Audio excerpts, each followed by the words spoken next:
Yo! Uh-oh. New setup? Wait, what? Wait, what?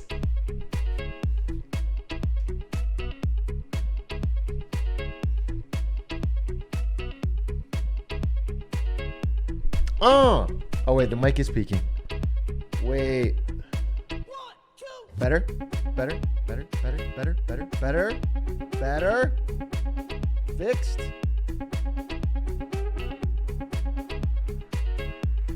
Oh, goddamn. New setup, situation. Things are changing.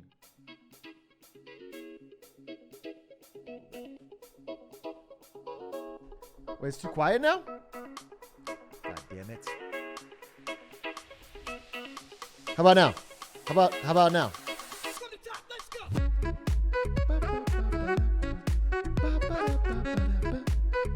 Okay, good. Hello. Hello. What's going on? I gotta read everybody's names. I gotta say, hey, what's going on? Rubber Ducky, Charles Quasar Face, Zedrio, Michelius, Jay Flyer, Stelios. What do you guys think? New setup, dude. New apartment. New location. Hopefully better internet. It's all changing. I finally got out of that place I really didn't like.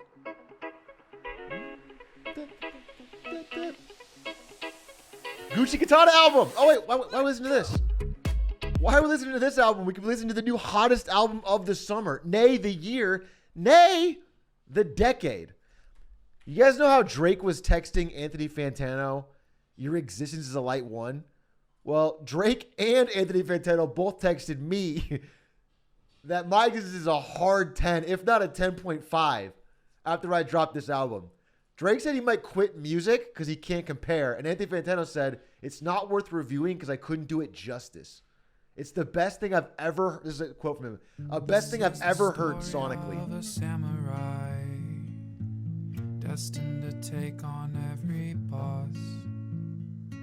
This is the story of a samurai, where there's no triumph without loss.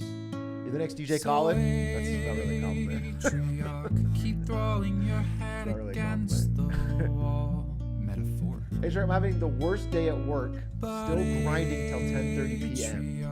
You're not the brightest of them all. What else you said? You fall and get back up. But the music comp on YouTube made me smile when I queued it up. Well, it's a small victory, but I'm glad. This is the story of a samurai. This is the story of triumph and resolve. It took you so long to beat Elden Ring. I'm feeling nostalgia listening to this. It wasn't that long. You guys, it literally wasn't that long. I think I played Elden Ring 2 weeks tops. How long could it really have been? Don't do the math. Point was, there's no DLC.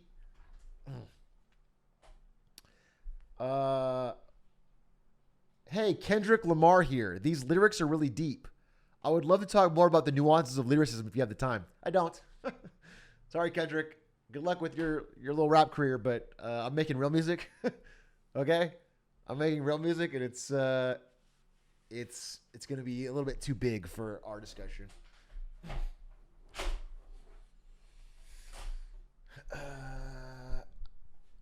I made my song when you fought Kindred, and it's been 6 full months. Okay. Not full months, though, really. New Enron hats? Soonish, coming from Aiden, Calvin, his fault. Damn if you don't like it. DJ, PBJ, thank you for the 10 months. Angelic A, thank you for the 3 months. CDT Papette, thank you for the 3 months. Yarble with the 4 months. Obese Duck with the prime. Sad Peyote with the 1 year.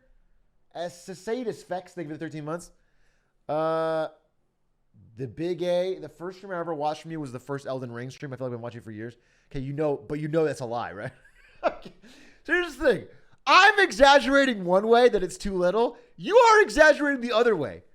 You know for a fact that if your first stream was Elden Ring, it wasn't years ago because Elden Ring came out this year. You just know that. You know that for a fact. So it's like there's no... it hasn't been years. I've had 2 kids. This is the first time you played Elden Ring. Literally impossible. Well, I mean, unless they were already... unless there was already a pregnancy pre-Elden Ring. And it was twins. Or it was 2 moms. Or...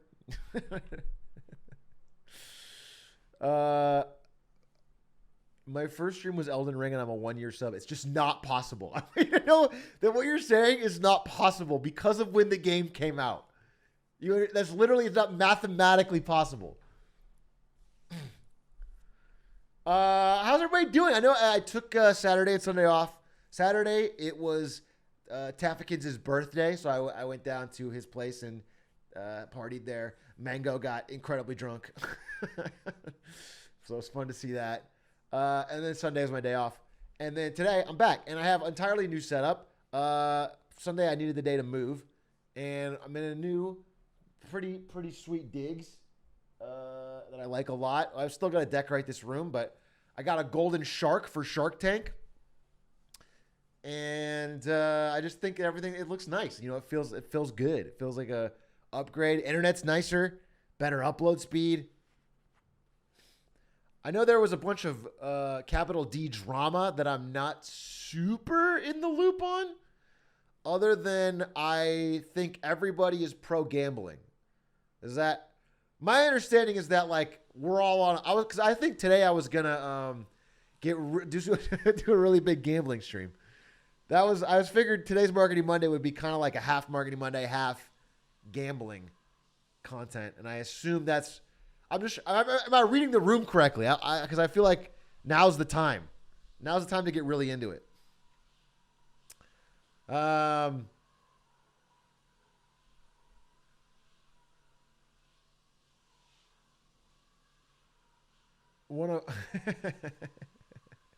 Steak Sunday? Oh, steak every day, dude. What is marketing but a form of gambling? Stupid. What a stupid sentence. Doesn't make any sense at all. No, there's nothing wise about that. What is marketing but a form of gambling? No, it's not a form of gambling. They're not even adjacent. They're entirely different. Of a samurai.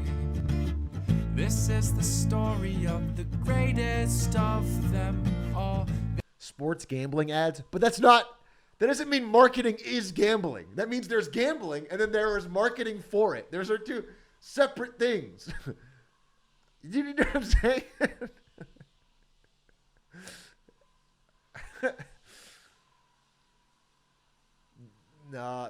Oh, whoa! Kuwake, thank you for the gifted. Good goddamn, thank you for the gifted. I actually think that was a while ago. I just missed it. Kuwake, thank you for the 10 gifted. I do appreciate it. Emmanuel, thank you for the 19 months. What time is the NVIDIA stream tomorrow? It is at, I believe, 8 a.m. Pacific. 8 a.m. Pacific time. Twitch.tv/NVIDIA. Can't speak about it, but it seems quite interesting. Just from all this mysterious stuff that's been going out. I would certainly check it out at 8 a.m. Pacific time tomorrow. Don't know what you guys are saying. All these numbers, I don't know what they mean. I don't know what it could possibly be. Literally, no one has any idea what could possibly be announced or revealed there. There have been 0 leaks, and there has been 0 speculation even. Everyone is completely trying to figure it out. So I guess the only way to figure it out is to go and tune in live tomorrow at 8 a.m. Pacific. Radio Bloom, thank you for the 7 months.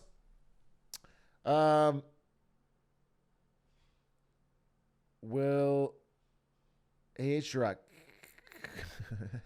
Is that where the new Enron hats have been announced? Yes. Yes.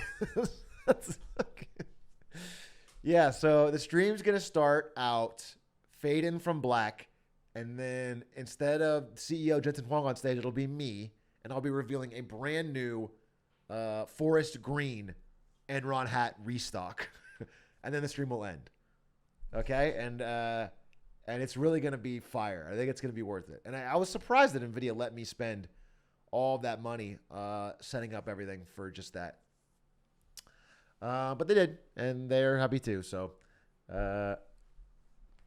we have the original too? Yeah, I believe so. Actually, I don't even think we'll have the Forest one. I'm not sure it's confirmed.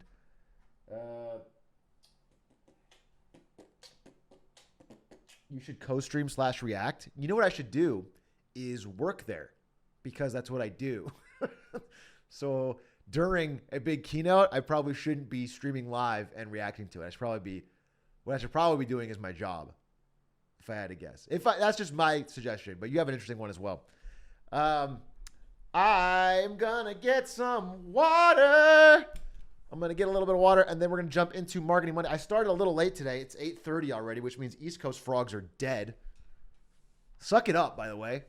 Suck it up. If there wasn't an Adderall shortage, I'd take you just to take your Adderall, but unfortunately there is a shortage. We'll get into that. So I don't know how you guys are capable of doing it. We will jump into wins and fails, and then so we'll see. I think because my keynote's tomorrow, maybe we don't do both things. I'm thinking wins and fails into a very special edition of all of the Shark Tank cast went on Family Feud. If you guys know Family Feud, the game. Shark Tank cast went on Family Feud. I have the VOD. I think we're going to watch that. I think it's going to be very funny. I think it's going to be very funny. So that's probably what we're going to do, but we'll see. TBD. I have to get some water. 1 second. Let me fill her up. Oh.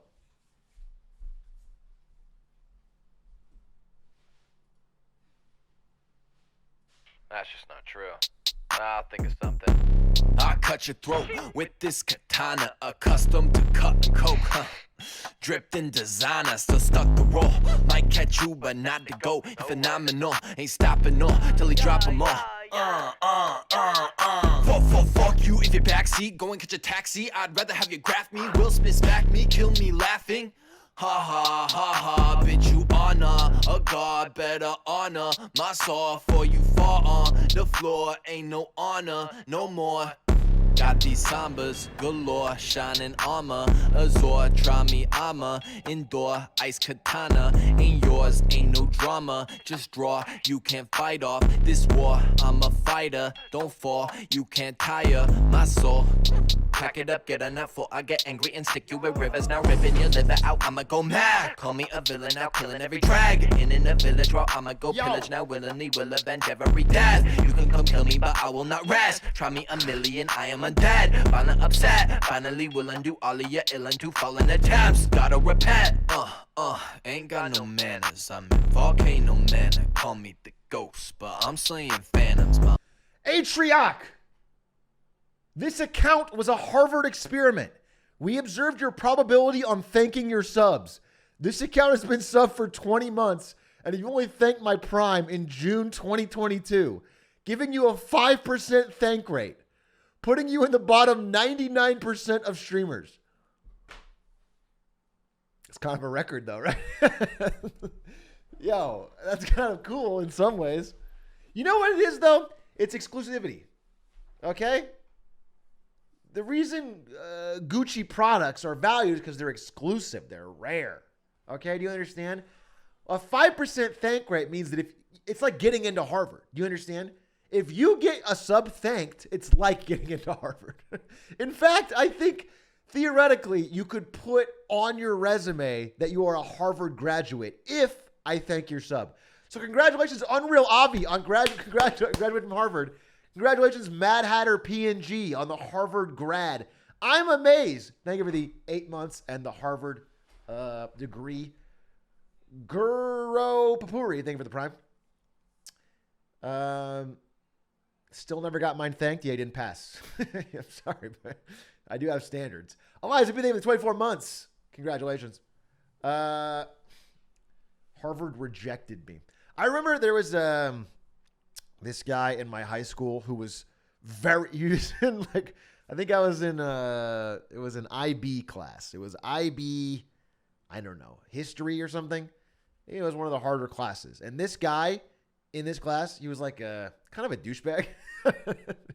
He kept telling us, first of all, he was like one of those guys that has rich parents, so he was always flexing.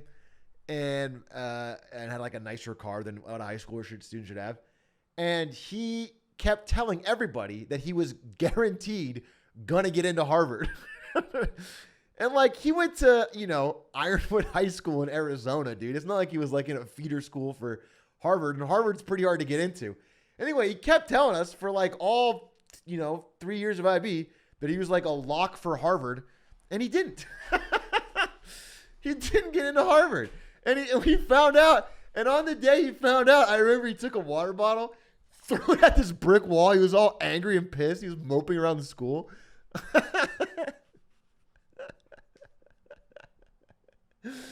Yeah, it was just weird. I mean, he was like not. Yeah, when he put down he had a real, he put up a shell. Clearly, he was a very insecure kid, and he kept using flexing as a way to like distribute that. But when he didn't get in, he was extremely angry. But if he subbed a big A, he would have a Harvard degree. And yeah, exactly. And that's the thing, is he could have saved a lot of money and stress. That guy's name, Elon Musk. I don't know if that tracks. Yeah, and what's funny is like I went to Harvard of the Southwest. So like in a way I kind of beat him. Do you know what I'm saying? It's like he didn't even go to ASU, which is sort of the superior Harvard, like the new age Harvard. He probably went to like Northwestern or something, I think. So really big fail on his part all around. Zooey Madre, they for the 3 months. Gavatron, they for the 5 months. It's JW Brookski, they for the 3 months. And Ty Cranium, they for the 11. What time is it? I gotta make sure I'm ready to fucking jump. All right, we'll do it in like, let's say 5 minutes. Big five. We'll jump into the wins and fails, of which there are plenty. There was so much going on in the past few weeks since I've done Marketing Monday, and some of it is like earth-shaping and changing the entire globe and like crazy for the future. And some of it's like, wow, I saw this funny tweet of a bad ad. So it all fits in. It all fits in. Harvard is the ASU of the East. Yeah, people do say that. There's a new Pay song. Have you checked it out? Have I checked it out when I added it to the album and we uploaded it? Yes, I checked it out. When I hired Pay, did I check it out? Yes, I checked it out. Yes, there is a custom brand new Pay song at the end called Rise. At the end of the Gucci Katana album. If you haven't seen it, truly once in a generation album. Also, shout outs to Voodooism, I think he's in chat, who made just the gorgeous graphics. Look at this gorgeous visualizer that takes place like for Waterfalls. Draped in silver and gold, he came. He literally Right gives him damage, even for the runes in the boss at the bottom. I know that you want it's fire, do it dude. your way, no helpers at all, but I think you're doomed. It's all gorgeous. It's just absolutely stunning, and it's gorgeous, and it looks great. Remember my name, I feel no shame in the man I became. This isn't just some claim, all of my shit is flames. When I have the ring, I'll go down in fame. I've been hunting for some runes, there is no... Anyway, so if you guys have any weddings coming up, funerals, bar mitzvahs, new babies born, these are all great occasions to bring out the album. Just pass the aux and put it on.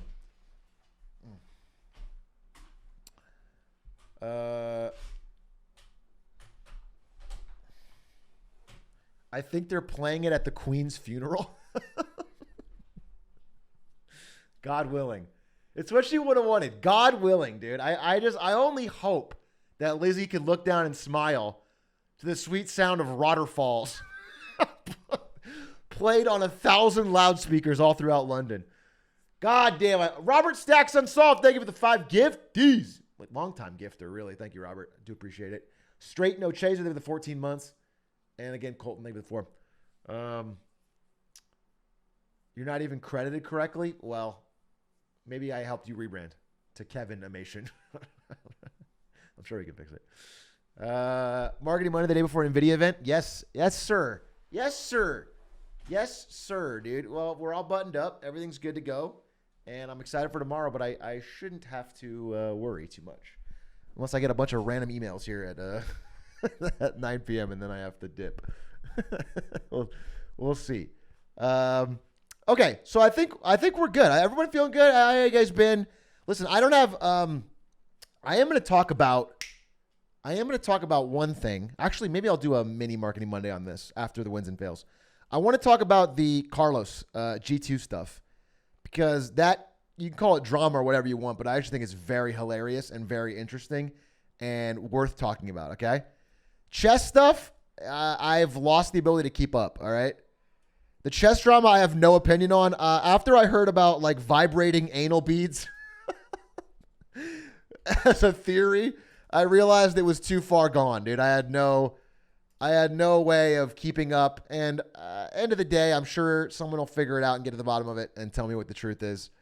I just want to watch Magnus Carlsen play chess, so I'm just going to go back to what I normally do with chess, which is watch videos of Magnus Carlsen thumbnails.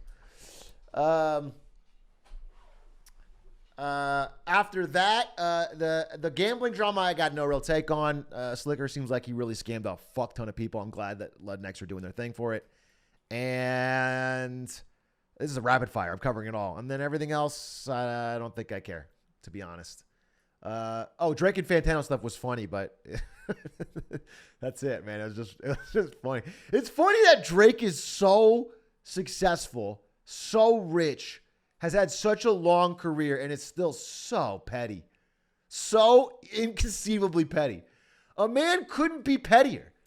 It's crazy the level of pettiness. And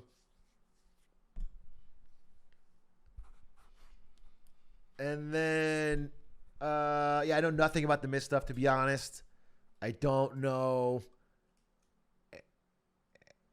Yeah, GTA 6 leak. GTA 6 leak. Do I even mention this in the wins and fails? I guess I should.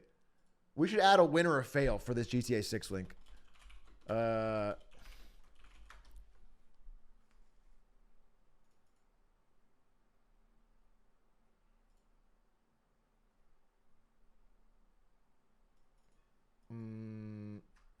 But you know what?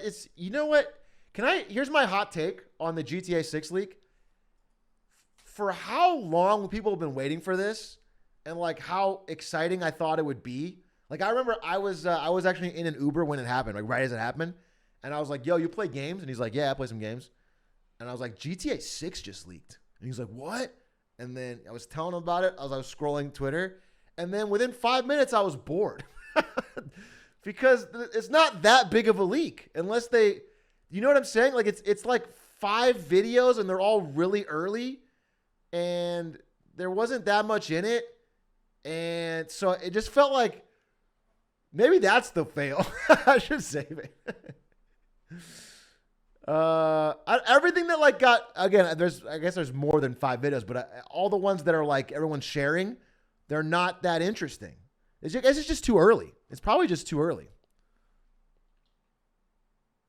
Now, if the source code, which has been rumored to be leaked, ends up being, I don't know, published in some way, people are finding stuff from that, that's an entirely different story. Maybe there's something there. But as of now, it just feels like some early dev videos got leaked that like I wouldn't watch anyway if they published them. But it was big enough that Public directly addressed it.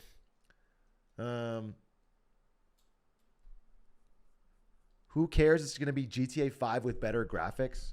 Yeah, but I don't know. Is it even going to be that much better graphics? We'll see. I mean, maybe it'll run smoother and they'll add a little bit of polish, but I don't know how much. Opinion on XQC drama. Is this just the gambling stuff, or what else was there? I don't know. I have nothing. I got nothing on it.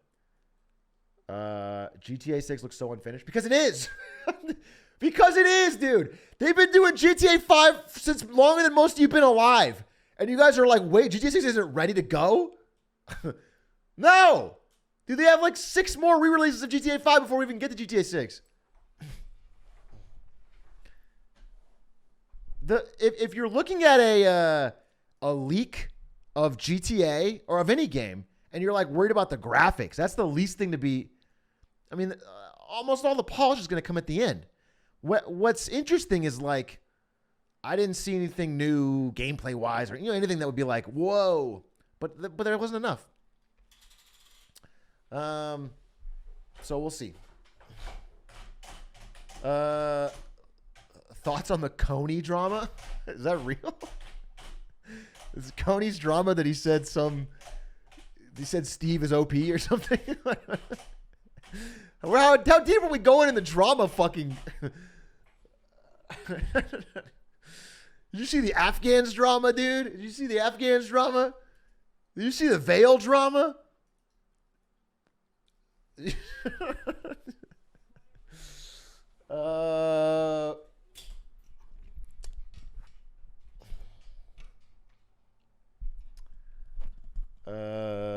All right, wins and fails, baby. All right, here we go.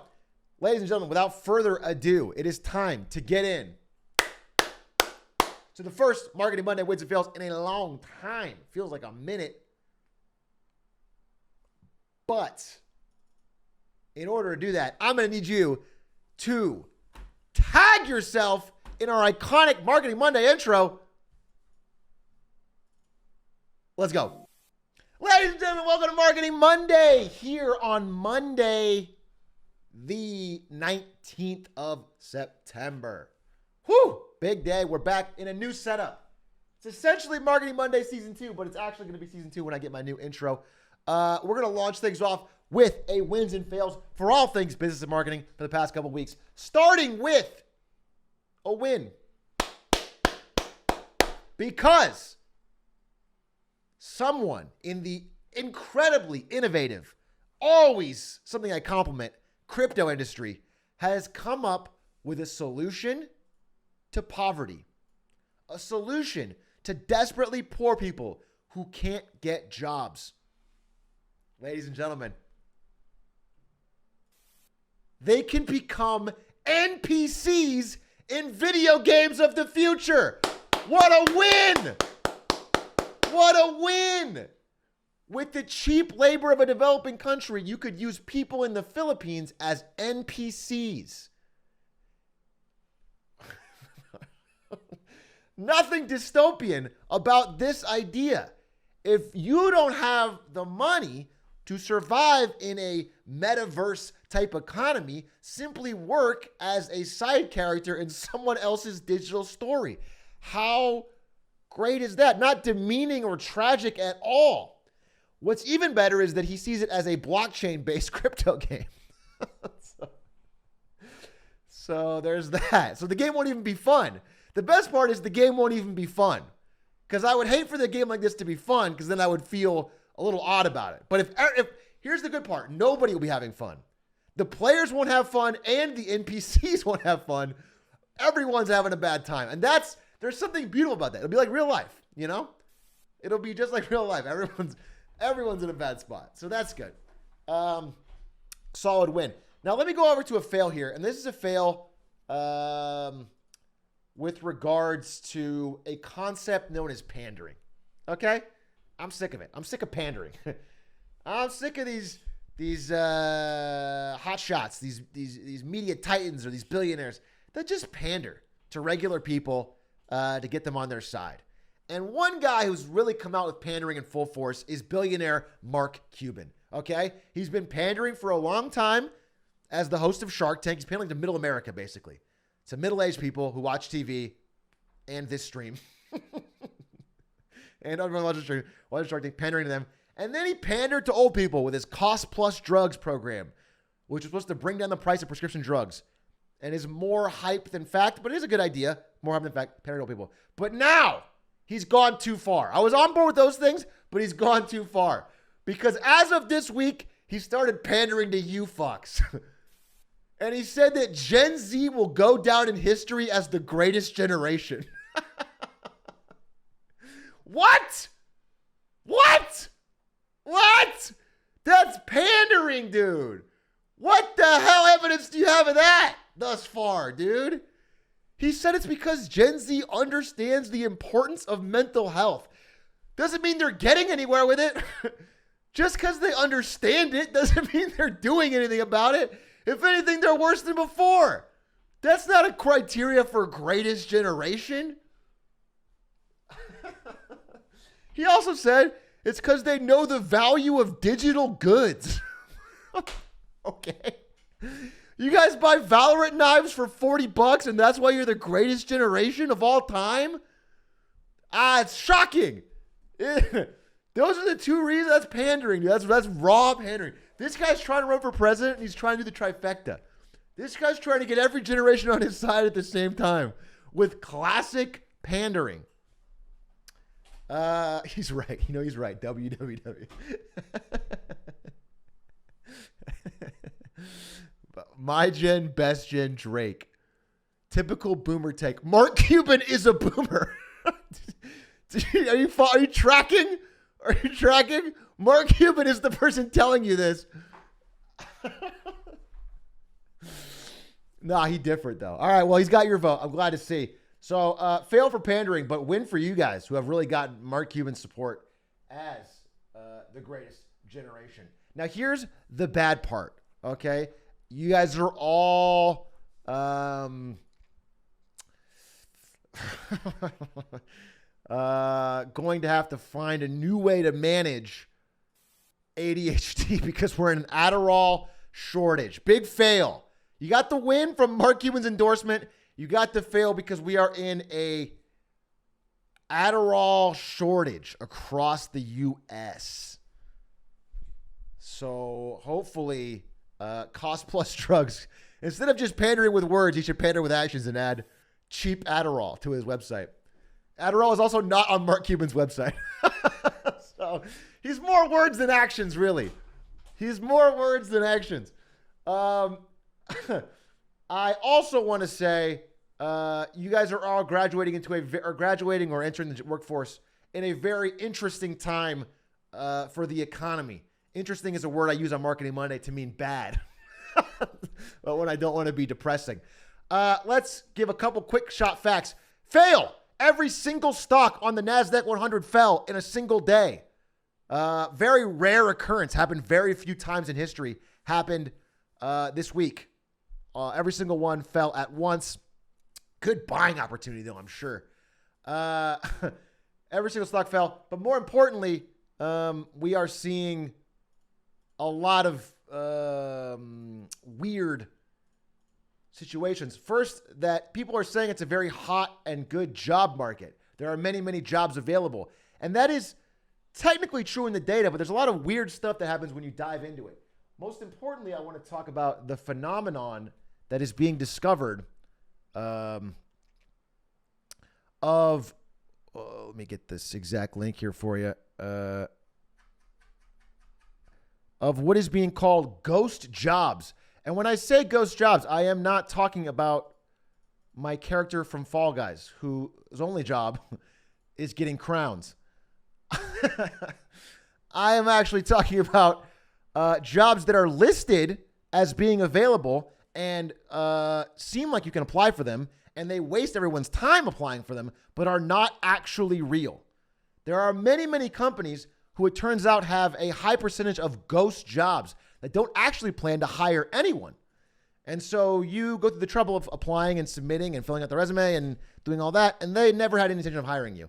And the reason they exist is multifaceted, but the main one is that companies look good to Wall Street and to investors and to the public if they're hiring. It looks like they're growing. And so they don't want to appear that they have no jobs or that they're laying people off. So what they do is they list a bunch of jobs and basically only very rarely accept those people when they absolutely need it, but in fact are not actively looking.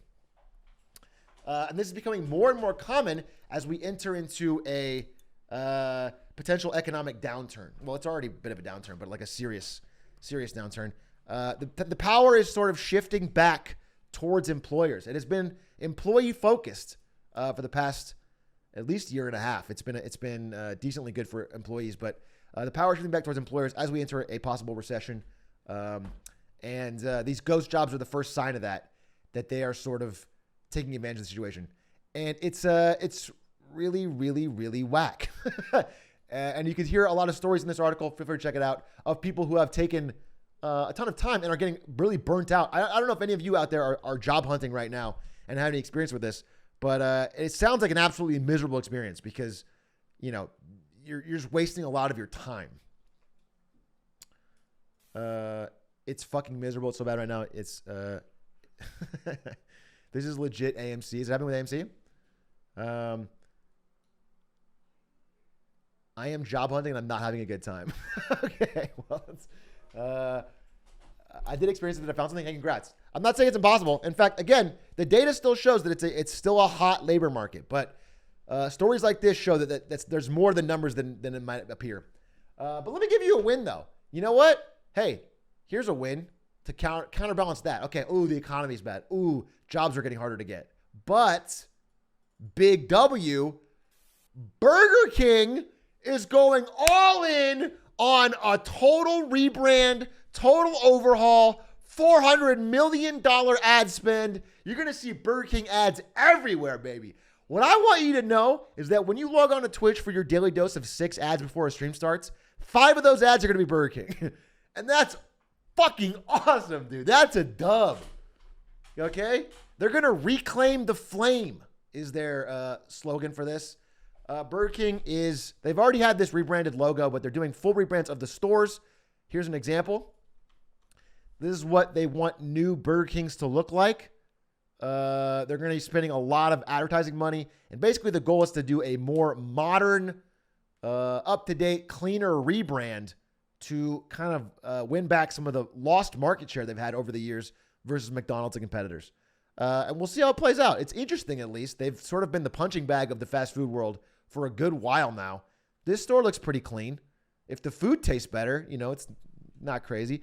Especially if they did better ordering. I think McDonald's kind of crushes them on all online ordering and delivery. And if they can get better at that, they can have a real shot. But I look forward to reviewing these probably cringy ads. That's the main thing I'm excited for. The $250 million Royal Reset, where they're going to add new kitchen equipment, new building enhancements, and high-quality remodels. Again, we'll see. We will see. But anyway, that evens out, right? So, yes, okay, things are bad, but hello, Burger King is spending money. If you can go get a delicious Whopper. Speaking of which, let's give a win for other companies figuring things out. That kind of should have been obvious. So you know how Netflix has been doing for the longest time the binge model of content, where the second a new season releases, you can watch all of it. Ever since House of Cards in 2013, Netflix has been sort of pushing their amazing innovation, where you don't have to wait week by week for shows. You can binge the whole thing. Well, ever since HBO Max and Disney Plus and everyone else stopped doing it, they realized that there's just way more money, interest, and subscribers in the binge thing being off. So they're getting rid of it. So after 25 years and billions of dollars, Netflix has officially invented cable TV. Cable TV over the internet. We got there. It took long enough, but we got there. Thank God. Big win. It turns out that, the end goal of these services is to keep subscribers. And people, what they were doing, which makes total sense, is they were subscribing, they were binging the season they wanted to watch, and then they were unsubscribing instantly. It was like a 5-day process.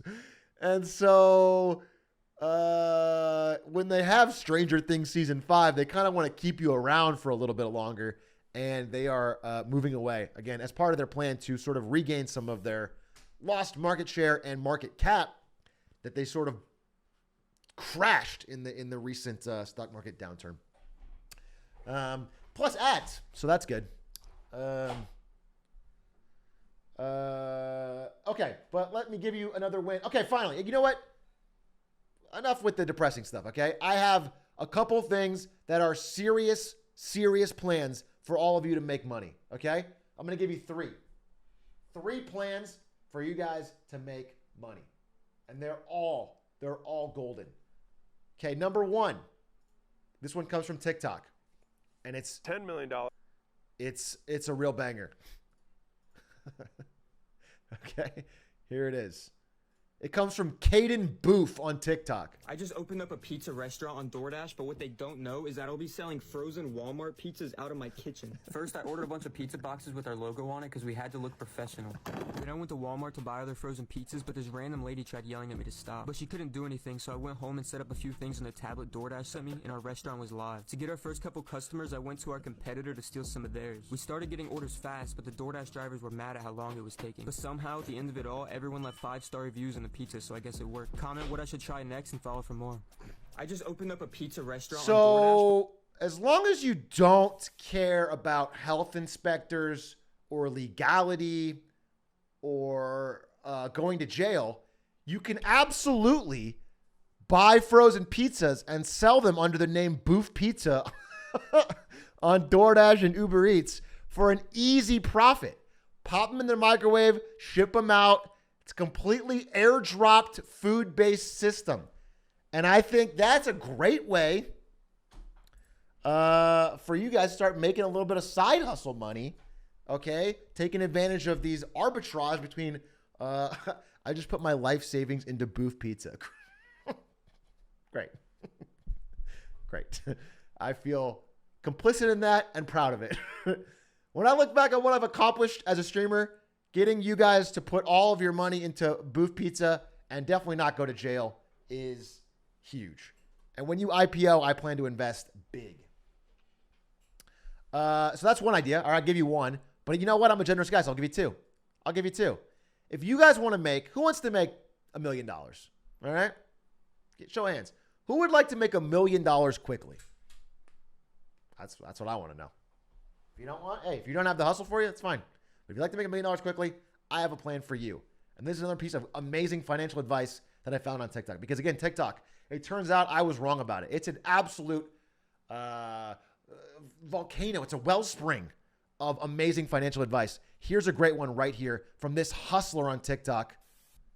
The easiest way to make $1 million, simply. The easiest way to make $1 million is buy something that's $10 million, buy it for 8, and you sell it to somebody else for 10. Simply have $8 million already. If you simply start with $8 million, buy something, he doesn't say what, but something I'm sure has cost $8 million, and then sell it for $10 million. What's crazy is he even left you a little bit of wiggle room in there. He said the easy way to make $1 million and talked about how to make $2 million. I don't know if you did the math correctly on 8 to 10, but either way, it works out. You sell it out. to somebody else for 10. There you go. You made 2. You don't have to do anything. You just buy something that's worth a lot and sell it to someone for a little bit more. How do you think guys make $1 billion? They buy something that's $10 billion and they sell it for 11. And then he offers this amazing piece of business insight. I didn't know that Jeff Bezos made his billions by starting with $10 billion and buying something and selling it for $11 billion. I thought it was because they either had monopolistic businesses that they owned from the ground up and made billions that way, starting from low amounts, millions and turning into billions. But I actually turned out they just started with $10 billion and then made $1 billion. That's how that kind of money is made. They're not making it. They're oh, dude, he's opening my eyes to the world. I always thought Jeff Bezos was out there making the money, like hammering it together. But I actually understand now. He's arbitraging value. Arbitraging value. The easiest way to make $1 million is buy something. This is so wise. This is so wise. And if you guys aren't on TikTok right now getting your financial advice, you are missing out. But thankfully, you have marketing money to filter it for you. So again, another win. So again, don't say I never did anything for you, okay? Because I've given you 2 great ideas already on how to make money. Those of you out there who have 8 million sitting around, it's an easy way to print. The third way for you to make money, if you really must need it, another win, simply become a member of Congress. Easy. Nearly a fifth of Congress in a brand new New York Times investigation that just dropped found that 97 lawmakers with their families have bought or sold financial assets and have very, very suspicious track records. Conflict of interest with exactly what they're working on. They have stock plays with staggering accuracy. So what I think that means is being in Congress makes you smarter. Okay? Makes you smarter. And that way when you trade, you're just making better plays, which is awesome. So a lot of great ways for you to get there. And if all that doesn't work, what you can do is our fourth win. You can check out my sponsor for this week, public.com/Atrioc. Go invest on Public, and you can even track the trades of people like Nancy Pelosi. Let's see. There is now an ETF, which is basically a fund that tracks the trades of all Democratic senators, and it's called Pelosi, Nance. If you invest in Nance, it will track all the trades of the Democratic traders, and Cruz, you can do all the Republican traders. These are publicly investable ETFs. Instead of investing in the S&P 500 and doing a passive play, just put your money in Nance and Cruz, and you can track the trades of all of our Congress people. This is all available. But other than that, you can also just invest on a great trading app, Public. Public has been a longtime sponsor of the stream. I use them for all my personal trading. Mostly, I sold most of my stock in November of last year, most things. What I'm basically now is a big Disney whale. I'm like a Disney adult, but also a stock trader, bro. And I've put them together. And so a lot of my money is just in Disney. And if people can now track me on the account, I've fixed the app. So when you sign up for Public, you get a free stock worth up to, I think, let's see. I think it's up to $300 in value. I also get a free stock when you sign up for a free stock, and I've gotten up to $500 or $300 in Disney. I've gotten 75, I've gotten 45. Every time I do it, I get a different amount, but normally it's low, but it can sometimes go up. And I put it all in the Disney. Worth checking out. Again, it's a clean, easy to use app. The main thing I want to talk about is that unlike its competitor, the one you may know, it does not sell information on your trades to hedge funds at all. 0%. This is available. Look it up. They have a extremely much more ethical business model. They just invest unspent money in the accounts. I find it to be clean, easy to use, great. They've been a long-time supporter. It supports me. You can get a free stock. Public.com/Atrioc. Please check them out. There's a panel in the link in the description below. And you can track what I'm trading, or you could do Nancy Pelosi and Ted Cruz, who are probably better people to follow. And again, I assume people that have tried it have been pretty happy with it, because it's actually one of my most successful sponsors ever. I think over 1,000 people have signed up and gotten the free stock based on what I've received on my account. So thank everybody for checking it out. And if you want to check it out, please go there and check it out. Unfortunately, Canadians are not available because Canadian money is not real, right? I looked into it. I was like, why is Canada not allowed to do my public sponsorship? And the real reason is because your loonies are not, it's not real money, right? You can't trade it for goods or services. It's just like a goof you guys made. And so we can't obviously put that in a trading app. It wouldn't be fair to the rest of the world. Like, obviously I can't buy stock from you if you're giving me this goofy Canadian money. You get it, right? You understand. I'm not like, I'd rather have a beaver pelt. Yeah, loonies and toonies, and it's all very funny, I guess, but it's a serious trading app. So check them out. Thanks for that. Continuing. All right, now I gave you a bunch of wins. Have I earned a fail? Can you guys please stomach a fail for once? Goddamn. I'm giving you so many wins after win. All this free money I'm giving you. Let's do a fail. Here's the fail. Anyone who's buying a car right now, okay? Car prices, especially used and new car prices, are at all-time highs. They're absolutely high. There's a shortage in especially new cars, but also used cars, and they're selling for way above rate. And people are also taking on extreme levels of financing as the economy begins to deteriorate. And so you've seen the percentage of consumers who are financing a new car with a monthly payment of over $1,000 has hit an all-time high. It's a new record. Over 12% of consumers are spending over $1,000 a month on their car payment. This is a bad financial decision. I don't know what to tell you. There's interest rates going as high as 20%. It's an absurd. There's no need. Whatever car you're buying at that rate is not worth it. That is a massive amount of debt to take on. Please, please be careful if you are buying or financing a car now. It's better to go cheap. I saw a great quote that said a $25,000 or a $12,000 car and a $45,000 car both drive you to work, but only one of them keeps you there. Okay? Think about it like that. Financing a $45,000 car at today's prices and interest rates is absurd. It will absolutely keep you in debt for much longer than you want to be. Do not do it. Sorry, let me skip to the next. There's a lot of car-related stuff. Again, this is a used car auction. 5 years ago, this 2008 Kia Optima went for $1,500. Now, despite being 5 years older of a model with 150,000 miles, it is selling for $6,400. There's an extreme level of price increase on these used and new cars. It is one of the worst time right now to buy a car. And if you're going to buy a car, be very careful with what you purchase. That being said, it is changing rapidly. Okay? So this is yesterday's Manheim auction. There was a ton of no sales. Dealerships are starting to freak out. They've been gouging customers for the past 8 months in the shortage. And they are now starting to realize that customers are running out of money. Credit is drying up. People have been putting more things on their credit card, but they are finally getting sick of it. Inflation is rising. People have less disposable income, and they are deciding to not go into debt for these absurd car prices. And so dealerships are getting tons of inventory built up. And and also look at this. Sell my car trends exploded 220% to all-time highs. People are looking to sell their cars because prices are so high. So right now, at this exact moment, prices are too high. But there are tons of people trying to sell. Dealerships have tons of unsold inventory. And so within 60 to 90 days, within months, you're going to see dramatic drops in the price of new and used cars. That's the time to go shopping. Currently, terrible. Don't shop today. If you can wait, I would wait. I would wait towards closer to Christmas, and I bet you're going to get some really good deals on cars if you're into it. So that's sort of a win. People that can wait. If you're buying now, absolutely terrible.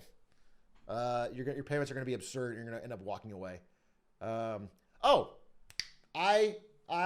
jumped the gun.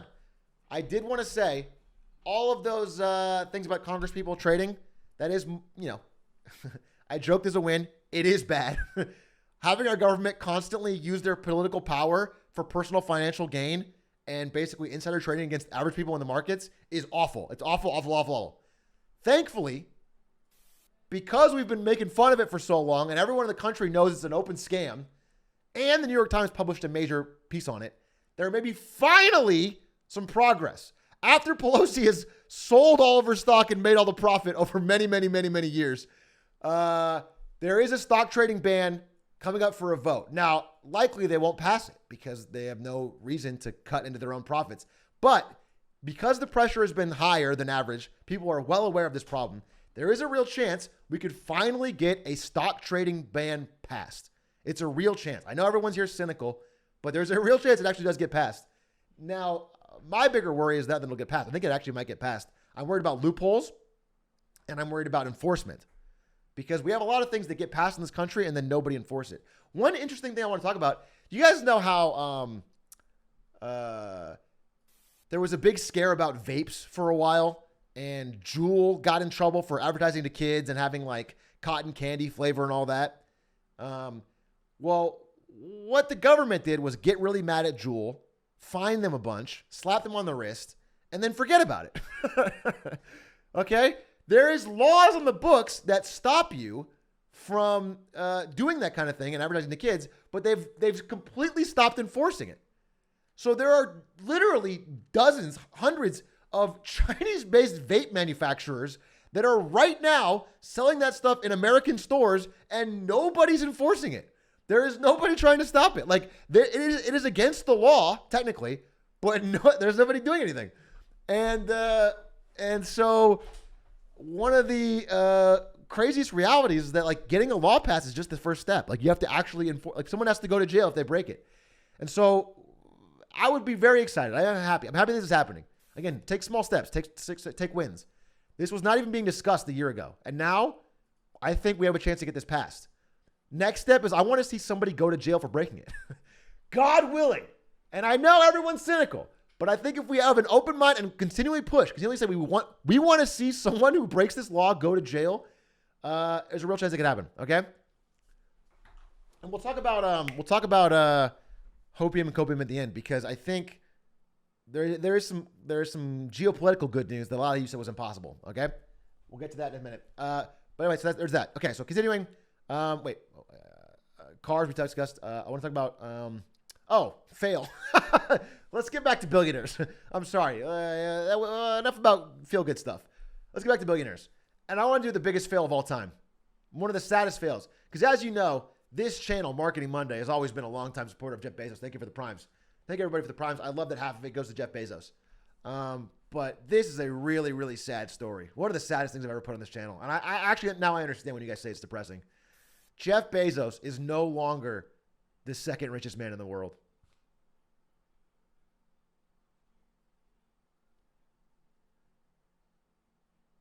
Can you believe it? Can you believe it? Gautam Adani, India's richest man, has rocketed past him. And now Jeff Bezos, divorced, basically broke, after building Amazon, is down there, not even in the same, he's not even touching Elon Musk on the list. He's bald. It's truly a disaster. And so the only way we can help him get back to where he rightfully belongs is for as many of you to prime to me as possible, so that some half of that prime can go to Jeff Bezos and we can get him back on his feet. Got him. Gautam Adani, if you guys don't know, Indian business magnate who has had a stunning rise in his wealth in this past year. He has invested in cement, airports, coal, and more. He basically owns a ton of industrial production in India. That being said, looking into some of his businesses, a lot of them are valued at absurd rates. They have stock values that are like, 1,000 times price to sales. Like, a lot of them could crash down. There is a real chance that Gautam Adani ends up being a mere regular billionaire instead of 100 billionaire. But we'll see. We will see. Thank you for the gift, these Mike Robot. 6 months. Thank you, Queen Rose, for the 5 gifties. Nerd, thank you for the prime. B for Nick, thank you for the prime. Jeff Bezos does appreciate it. But for now, Jeff Bezos is in the poorhouse, and we have to do all we can to get him back into the limelight. And one way he shouldn't be doing it, and I have to give him his advice too, because again, I'm a man of personal responsibility, okay? As easy as it is to blame the world for your problems, sometimes you make mistakes too, okay? And so while Jeff Bezos is the most oppressed person in the world, absolutely, he does have a very hard life. Everything's against him. I also think he's made mistakes, like spending $150 million on this Jeff Bezos learning center shaped like a giant egg. When, if he wanted to learn, he could just watch Marketing Monday. Do you know what I'm saying? Do you guys know what I'm saying? He could just tune in right now for free, maybe a Prime, and he could learn way more than building this giant egg for $150 million. Doesn't really make sense to me. It does remind me of his head. Yes, correct. What is this, a center for chickens? This is real, by the way. This is the Bezos Learning Center that is going up. In what city? Probably Seattle, I assume. No, in D.C. Washington, D.C. I assume this is part of a lobbying project. I assume some local politician in D.C. is making handily a profit on this, and Jeff Bezos is getting some sort of kickback. But either way, we'll see what they learn at the Jeff Bezos Learning Center. I am not sure.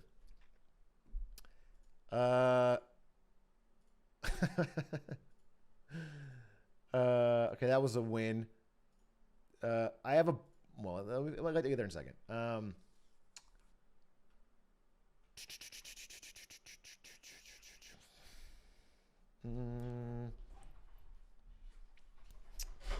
They will learn how to have $8 billion.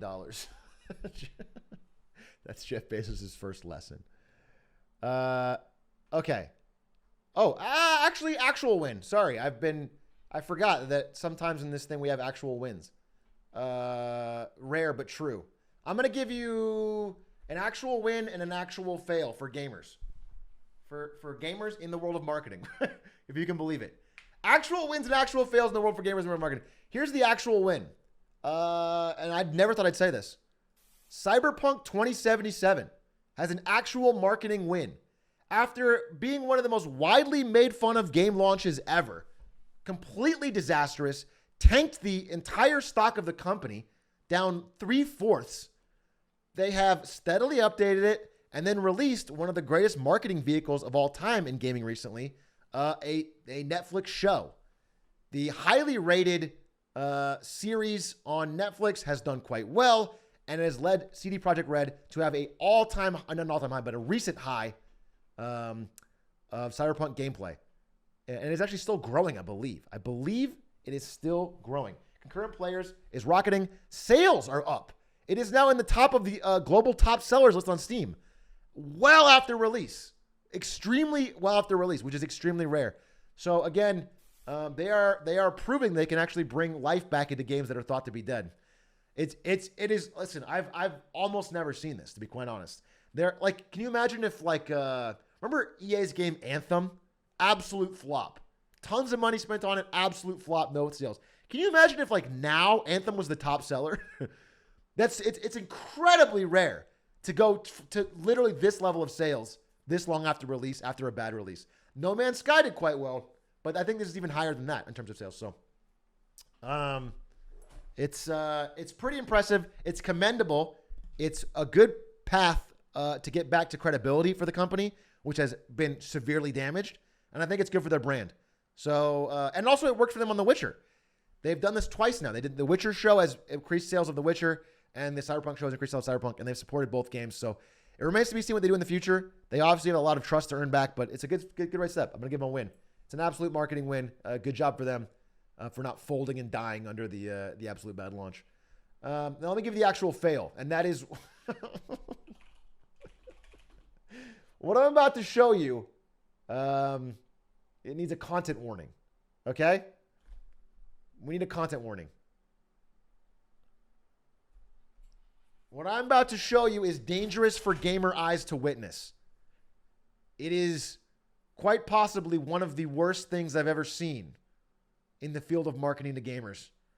I present to you, ladies and gentlemen, the Go All In ad for Lexus.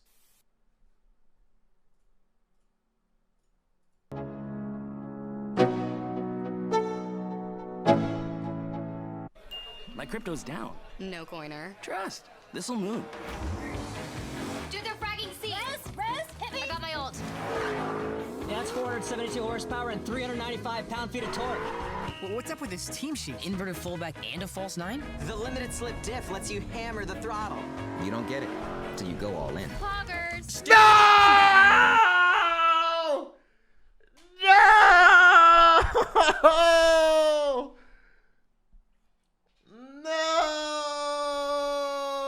They literally said poggers in a Lexus ad. My brain can't handle it. I wasn't ready for this. I thought we had at least 5 years until poggers. This is so dangerous. Twitch chat culture. I thought we had at least 5 years until this hit mainstream TV ads. If poggers is in a Lexus ad today, they're going to be saying W and L tomorrow. Okay?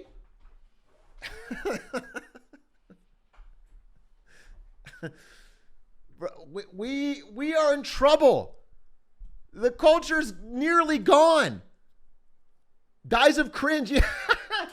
Bro, we're going to have literally insurance companies saying, are you dies of cringe? Then you better get some life insurance. We're going to have that by next week.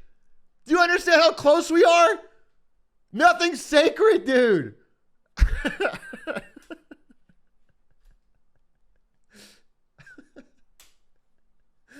We're going to have McDonald's saying way too dank. Dude, we are gonna have Starbucks using coffee cow memes targeted ad on my subreddit. It's all over. Nothing is sacred. The Lexus IS, all in on the sports sedan. Lexus has aired its new commercial. This is so funny because the concept of this ad is clearly to take a bunch of niche but hyper excited communities and try to show some respect to them. But what it instead does is pisses off all of them individually and seems cringe to all of them and is incomprehensible to the average person. So crypto people hate it because they say like any coiners or whatever. Gamers hate it because they say we're taking site B poggers. And then the average person is like, what the fuck are you saying? They missed on literally every front. It's one of the worst concepts for an ad I've ever seen. It's almost beautifully bad. It's beautifully bad. My crypto's down. No coiner. Trust. This'll move. How's that a conversation? My crypto's down, no coiner, trust this'll moon? What are you saying? Do the fragging C. Res, hit me. I got my ult. By the way, this is not how excited people are when they say they have their ult or when they say res. Also, the kitty ears. Also, they're playing split screen. They're playing split screen Valorant in the year of our Lord, 2022, on controller.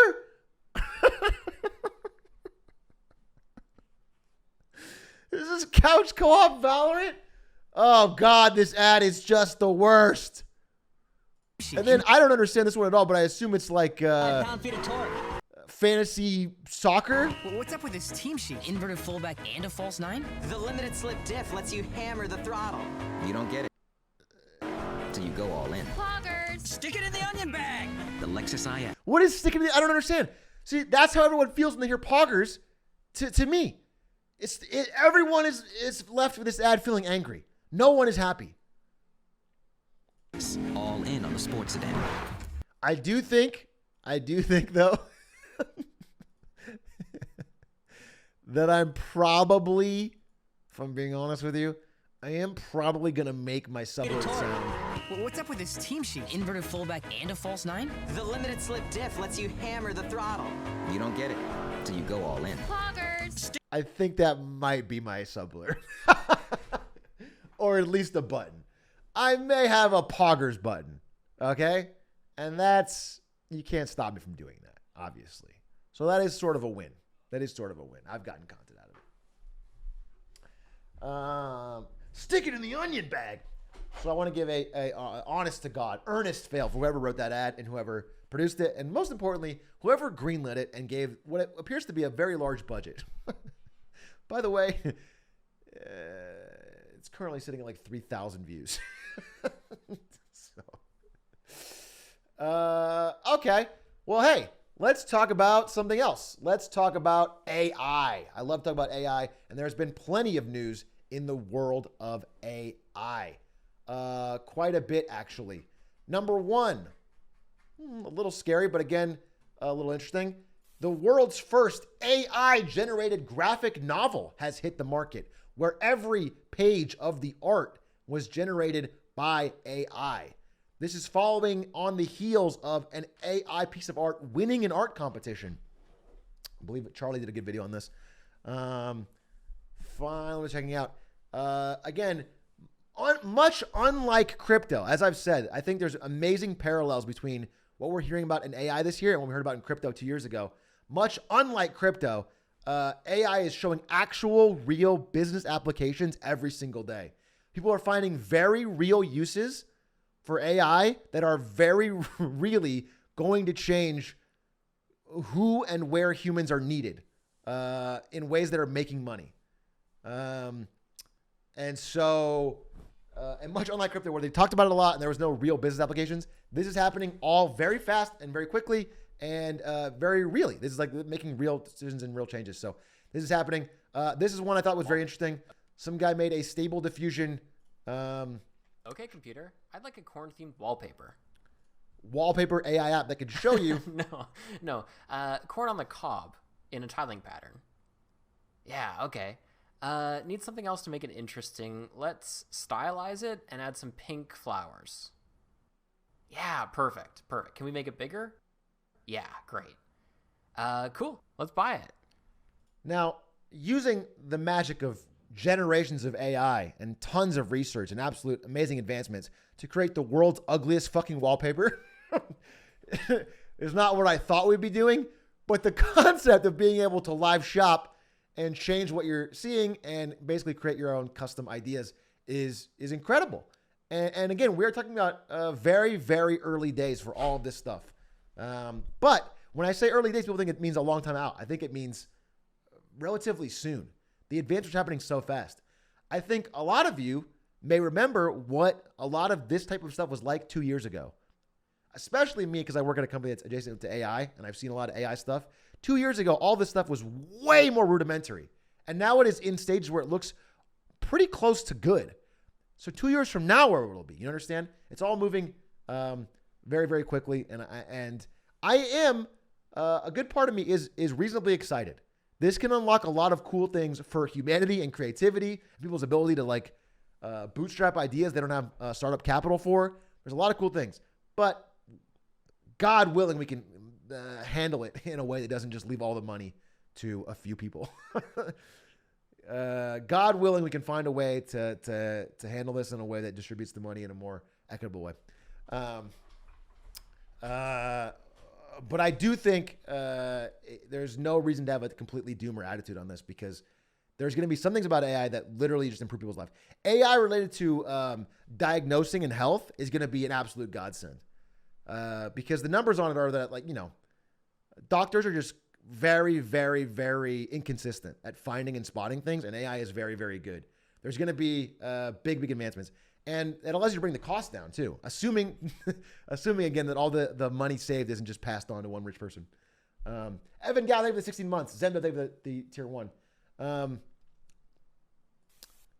And hopefully, God willing, this is my real goal, is that we can get AI to a level where every one of my chatters can be replaced with AI. They just say nice things about me. And I don't really need you guys to be here and, call me coffee cow and stuff. That would be, so hopefully... And ideally, you guys can get rid of me and replace me with an AI streamer, okay, who individually thanks all of you for your subs and remembers everything about your life. So we're both going to benefit, okay? We'll both be benefiting. It'll be really, it's awesome on both sides. Continuing on the AI front, so just the constant war between the algorithms that companies like Facebook and Twitter and TikTok have created to police their content. Because again, there's infinite amount of content uploaded every day to TikTok, Facebook. Well, not Facebook. Nobody uploads to Facebook anymore.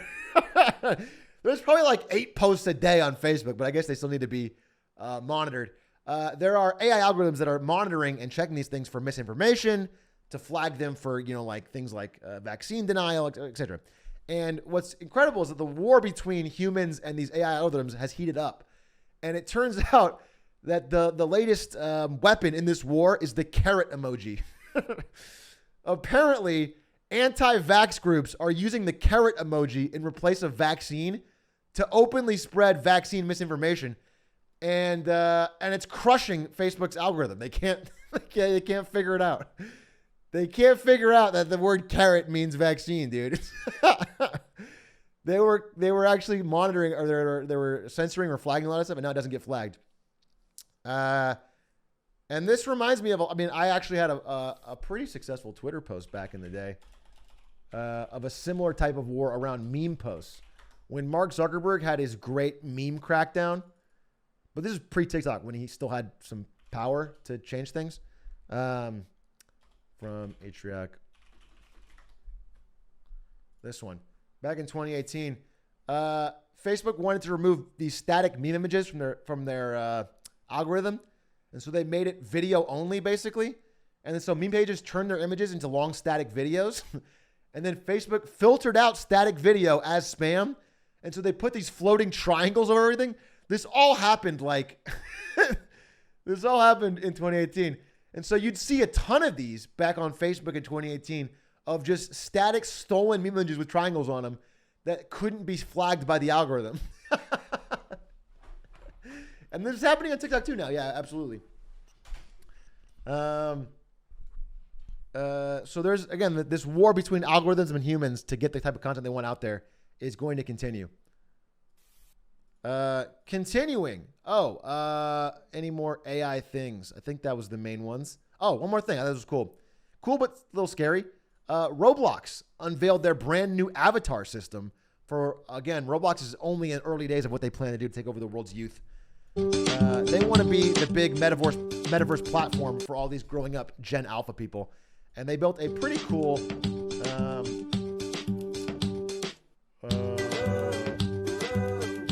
avatar platform that matches your facial. But I think what you really want is, this guy talking to your kids on Roblox with this face. I think that's what you want. I think that's what we all hope that our children, our 7-year-olds on Roblox are talking to this man on an entirely different account. That's a good sign.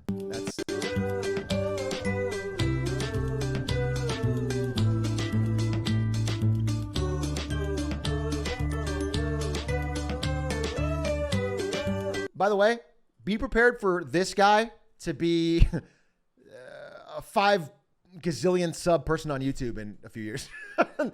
This Roblox-based VTuber, I'm sure, will be getting 20 million views a video in about a few years. I'm very likely that all of these, or this guy maybe, the tree stump, Stumpy, the Roblox YouTuber, will be absolutely massive.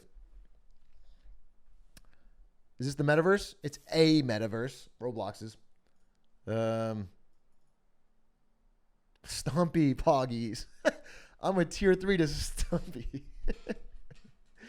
Tier 3 tree stump sub. Yeah,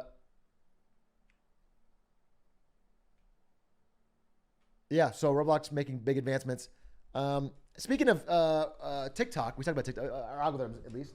Speaking of TikTok, TikTok is beginning their villain arc. They went from the disruptor. I mean, they've always been a little bit of a villain, right? But TikTok, for the beginnings of it launch, was the exciting new platform that was disrupting the old ways of Facebook and Instagram.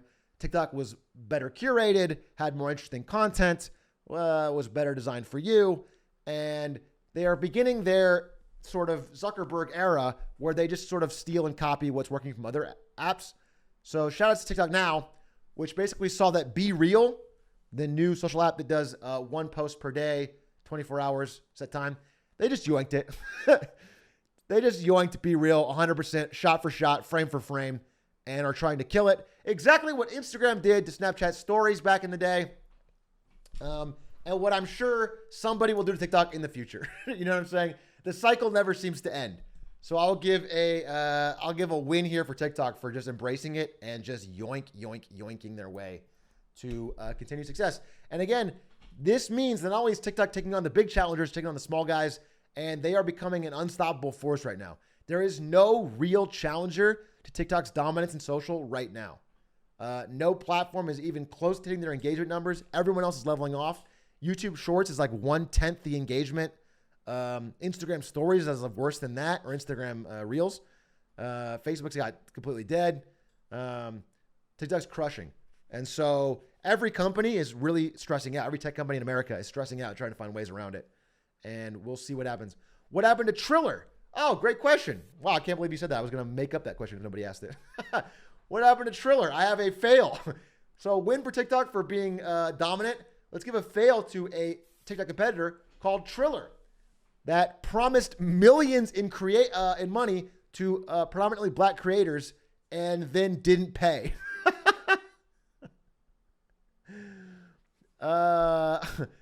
Yeah. So this was going to be the way to beat TikTok, was an American TikTok called Triller that went around and offered a bunch of content creators, many of them, actually I think most of them, black, for multi-million-dollar contracts, and then decided not to pay them,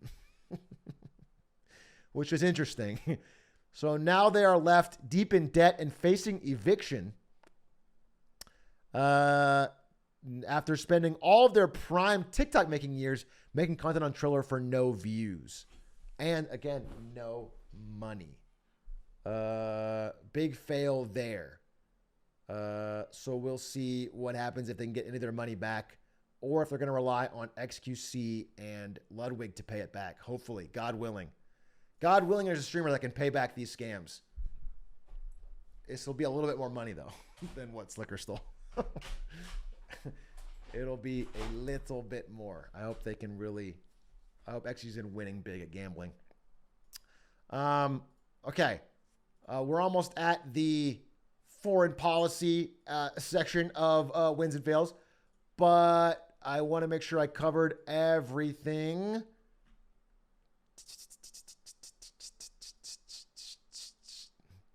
Talk about car dealerships. Oh, I did want to say one thing. Yeah, actually, I'll give a final win here. Oh, actually, I'll give it one more fail.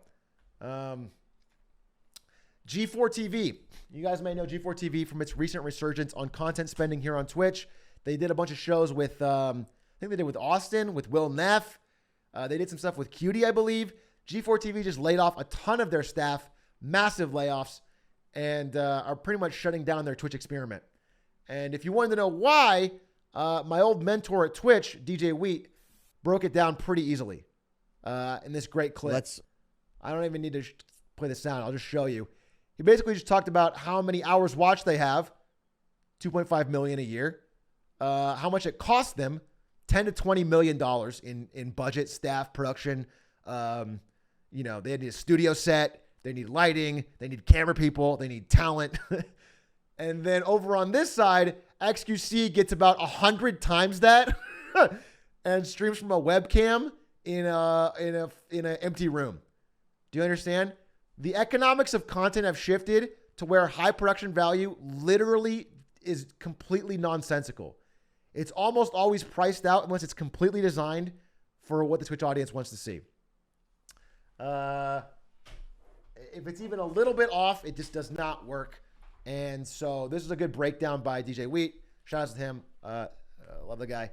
And I think more things like this will happen. This reminds me very similar. I think G4 TV had better heart and better content, but there was a similar thing called Venn, VENN.TV, by the way. Slight life story. Right in 2018, maybe, or 2019, right before the pandemic, this startup called Venn, VENN.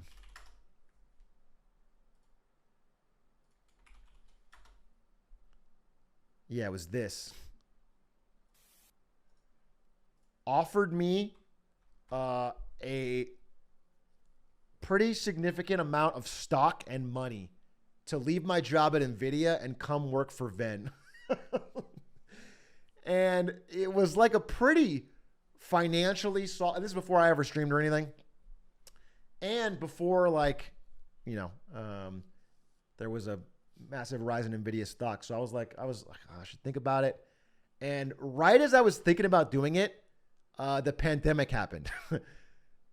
Exactly as I was thinking about doing it, the pandemic happened. And I was like, you know what? This seems really risky to go into a content creation business that needs in-person studios and stuff right as pandemic happened. So I'm not going to do it. Thank God! Thank God, dude! Thank God in heaven I didn't take the director of marketing job over at Venn, dude. Within 6 months, almost everyone had been fired. There was massive layoffs. Most of the shows were shut down. They couldn't even run it out of most of the studios because of the pandemic. The stock was worthless. Completely and totally worthless. Oh my God, dude. Dude, it was funny because I still, by the way, yeah, Austin show in both. Cursed. If you ever have an Austin show based thing, I'd be worried on your startup. So anyway, very, very excited, and ended up working out well for me financially and also career wise. But I definitely considered it because I love Jimmy Wong and some of these people, and I thought it could be interesting. It didn't work out at all. Okay, I think I've done enough. There's a lot. I wanted to give actually, I'm sorry, one more final thing. You guys know that there was a big Apple keynote, and I wanted to say, listen, I don't use the iPhone, but god damn, dude, they keep finding ways to sell, $400 of aluminum, plastic, and metal for $1,000 plus consistently, year after year. I was very impressed with that keynote. They are just, they are consistently shocking me at their marketing ability. There wasn't like that much actually new, but they made it seem like it was changing the world, dude. People were raving over this. They turned the notch into a dynamic island, and everyone knows about this and loves it. And the 14 is exceeding pre-sales. Exceeding sales expectations. It's impressive. It's honestly impressive. And I don't even use an iPhone, but I'm impressed. And they're selling a high-end watch. They're selling a bunch of stuff. I don't know. They have pulled it off year after year. And you have to give them credit. From a financial perspective, you have to give them credit because if you look into the data, Apple has become such a behemoth, such a major part of the economy, the most successful company of all time in the world right now, highest valuation, that I think I have a chart here. Give me a second to find it because it's actually yeah, here it is. As of the keynote, the valuation of Apple is equal to the sum of the bottom 180 companies in the S&P 500. Of the top 500 companies on the stock exchange, Apple is equivalent to the bottom 180. This company is gargantuan. The amount of money that Apple's valuation increased during the day of the keynote was equivalent to the value of Starbucks. Apple went up a full Starbucks of value on a random day, on an average day, without even increasing sales, just on a keynote day. Okay? So the level that they're competing at above everyone else is gargantuan. And they are seeing even further growth because they have managed to completely sidestep the Google, Facebook ad monopoly by their big privacy switch. They have just turned all of the ads into their own ads, and Apple's ad agency business is growing rapidly. Apple's ad agency, or not ad agency, Apple's ad business is like the fastest growing part of the business. And basically they just stole it from, here it is right here. Look at this. Apple's digital ad business is growing from 1 billion to 30 billion. It's doubling every year. And this is all money out of Zuckerberg's pocket. What Apple is doing is just taking this money from Mark Zuckerberg and some from Google. But it's essentially Zuckerberg. That's so funny. They've just found a way to say we're all about privacy and not tracking you for ads, but they are literally doing it more than ever. They look like to be able to go heavy into ads and come out looking like the good guy is the craziest marketing win I've ever seen. To basically turn into Facebook, but make Facebook look like the bad guy and make more money is phenomenally impressive from a marketing POV. It's dystopian a little bit. It's monopolistic. It's not very good for the economy, but it's impressive from a marketing POV. It's impressive. It's very, very impressive. I can say they are much better at what they do than other big tech companies. They're just, Facebook's a very expensive company, but they're not nearly as good at what they do as Apple is. Okay, now, sorry, it was a long one. Let's get to it. I have a very important edition of everybody's favorite segment.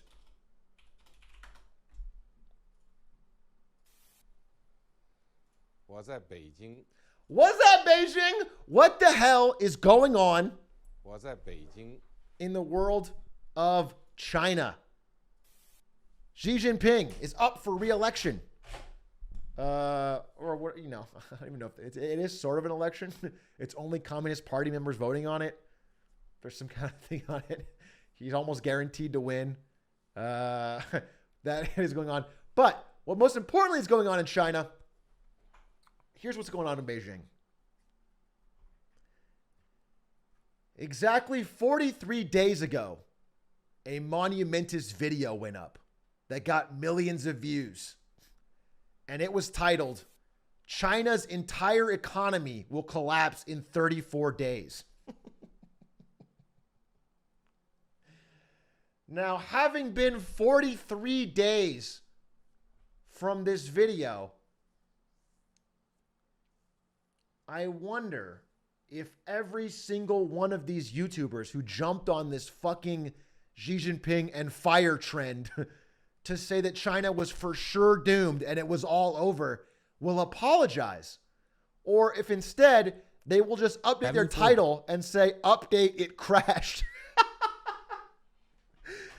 Because it seems to me like China is still standing and in fact is showing signs of recovery as what I predicted they would do. Spend a bunch of money on stimulus, ramps up. Literally exactly what I said would happen is it's their version of 2007. They're going to spend a bunch of government money. They're going to do bailouts. They're going to make money cheaper to borrow. And they're going to have actually a growth period almost like we had from 2008 to 2018. That's what I said would happen. But instead, I'm sure I'm wrong. And in fact, they just crashed. I'm sure that China is actually dead. 6 trillion vanished. China's economy just imploded 2 weeks ago. Interesting. And maybe some people will think, wow, maybe I shouldn't listen to this absolute pandering bullshit that wants me to think that China is at imminent collapse every second. Instead, really understand that they're going to be a major player in the world economy, even if I don't agree with them. That's just my theory. So anyway, they did not collapse. They are in fact showing signs of some stimulus and growth. That being said, their housing market is still an absolute disaster and getting worse. There is no clear path to getting their housing market back on track. Developers are still going under. Zero COVID policy is still a disaster. They're still having massive lockdowns. And again, they're having big climate problems. Additionally, I read a very interesting article in Foreign Affairs called The Weakness of Xi Jinping, basically stating something that I didn't really have insight onto, which is that while it is very, very likely that Xi Jinping is going to win an unprecedented new 5-year term in the next few weeks when they have their quote-unquote elections among the Communist Party, he has more enemies within the Communist Party than ever. There is many, many people who he's pissed off with. I mean, you can imagine, like, you know, COVID masks pissed off a third of the country here. You know what I'm saying? And we have had nothing like the lockdowns that Shanghai has had. He has massive enemies from the lockdowns. He has enemies from his ties to Putin, who's in a losing war. He has enemies from huge crackdowns on China's tech sector, and many, many rich people have lost wealth. Like Alibaba people have lost wealth. They all are plotting against him. So he's in a more precarious position than he's ever been in. And it seems likely that there may be some sort of limits put on his power or something when he actually does gain this re-election. Yeah, billionaires are leaving China. By the way, it is funny. I looked into it. So they had, for the longest time in China, a strict 10-year rule. You couldn't be, premier? You couldn't be the leader. Chinese president, I'm sorry. You couldn't be president for more than 10 years.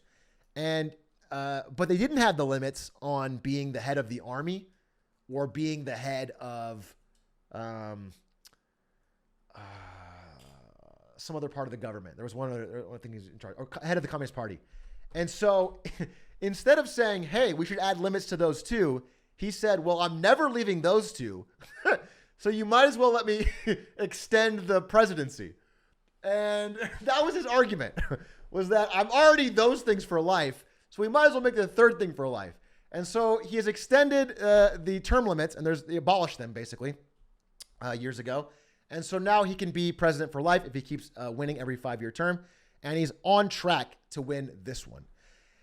That being said, because he has so many enemies within, from what I'm hearing, he's becoming a little bit paranoid, and it's causing him to put more people in positions of power that are extremely loyal to him, but less competent. he's stacking the deck in a lot of government positions with people that are just loyal to him, which leads you to be more brittle and less able to adapt to what is going to be a very rough time going ahead. So it's definitely not all sunshine for China, but it's also not a collapse by any measure of the imagination. They are still growing. In fact, they are on track to grow 3.5% in their GDP, which is higher, much higher than what we're going to do in the United States or definitely in Europe, which may even see a contraction. Speaking of Europe, I want to jump over there real quick and talk about how the concept of copium and hopium. Okay, so a few weeks ago, I was having a discussion at Marketing Monday after the end of it, and people asked me, what's the best case scenario for the next year or whatever? And I said, okay, unlikely, but the best case scenario is that Ukraine starts to make major strides in the war versus Russia. They start to win the war versus Russia, which completely changes the geopolitical landscape, makes everyone back off, like China, back off from supporting Russia, and reduces the power of the Xi Jinping BRICS bloc, Brazil, Russia, China. Well, guess what? Everyone that spammed copium and hopium when I said that, it's actually happening. Ukraine is making insane strides. They have turned the war around in a shocking, very quick turnaround. They're recaptured an absolute ton of territory. Russia's military is in complete disarray. And this is a little bit of hyperbole, but not much from very respected people in the news and YouTubers that were checking out that do deeper dives than me. We may even watch one of their videos after this. This is a sincere threat to Vladimir Putin's hold on Russia. Basically, the main thing keeping in power was a position of strength. This is a total collapse of their military strength. And first thing it's leading to is a collapse of many of like the sub-Russian states that were intimidated by Russia's military that are keeping them within the sphere of influence. And all of them are looking for new there's a new center of gravity on power. People are snubbing Putin. He is proving to be a lot weaker than expected. Now, that being said, a scorpion in the corner, right, is very dangerous. Putin feeling like he's losing all of his allies, stranded, and having military defeats with nuclear weapons is extremely scary. 100%. But I would say Russian collapse in the next few days, not days, but I think a Russia collapse is much more likely. And again, I'm talking about 10% versus whatever than any sort of China collapse. But I do think there's a very realistic threat on Vladimir Putin's hold to power. And absolutely, things are going to change quickly if this Ukraine offensive continues. Because they are proving to be remarkably successful beyond everyone's wildest expectations. Again, I'll openly admit, when this war started, it seemed very likely that Russia was going to win within days. It was going to be within days Russia won, and now it's seeming like almost certainly that Russia has no chance of winning. And Ukraine is in complete success. So remains to be seen. We'll keep an eye on it, but definitely some kind of good news. To be honest, there's nothing to say about it, but it's a good outcome. It's a good outcome as far as all things considered in this war. That's the main updates in the wins and fails. Anything else I missed?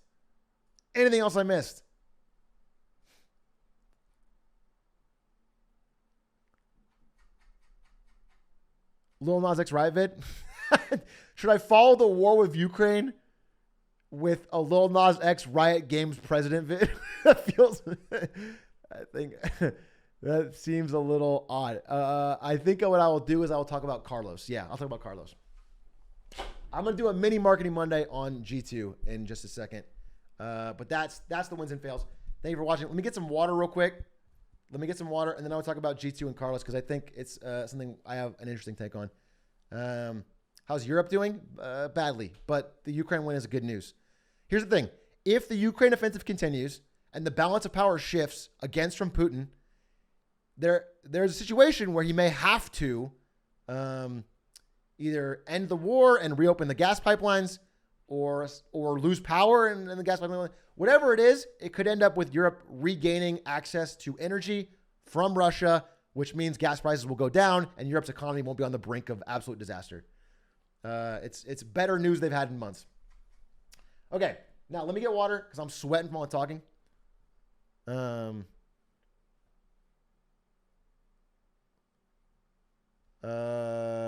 Can you put on the Riot vid while you get water? No, I cannot. I'll be back in a second, and I'm going to talk about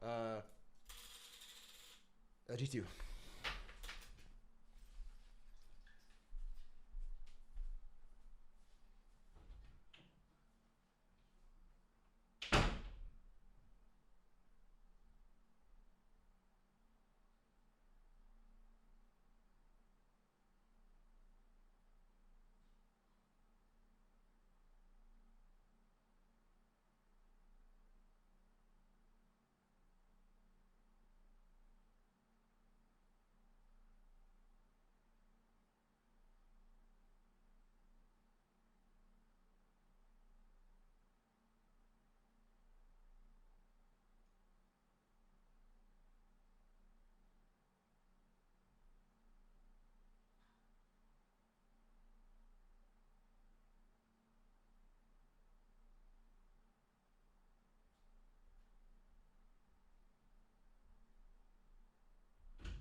Yummy, yummy, yum. Yummy, yummy, yum. Yummy, yummy, yum, yum, yum, yum, yum. I love water.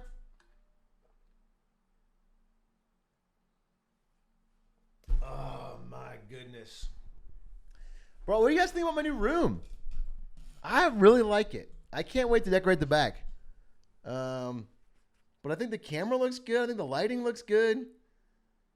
I love this new apartment, bro. I love it. I love it so much. It's so much better than my old one. My old one had the fucking fire alarm go off all the time. It had bad internet. It had nasty floors. Yeah, I feel so much better about where I am right now. I am going to try and get I'm going to get like a bookshelf over here. I'm going to put in like all my cool trinkets and knickknacks from the years in the industry, you know, and I want to have the Bob Iger poster. I want to get like a camera that shows more of the background. I've always had a camera that's like really zoomed in. I want to get one that shows more. Oh, I even have this golden shark that Ari got me for Shark Tank viewers.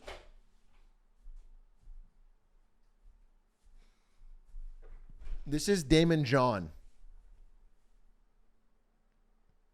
I've called him for the greatest shark that ever lived. That was very nice of Ari. Yeah, this is the Sharky Award. I'm going to give this at each episode for the best deal. Whichever shark does the best. And it's made of pure solid gold. Yeah, exactly. This is legitimately made of pure solid gold. Definitely not painted.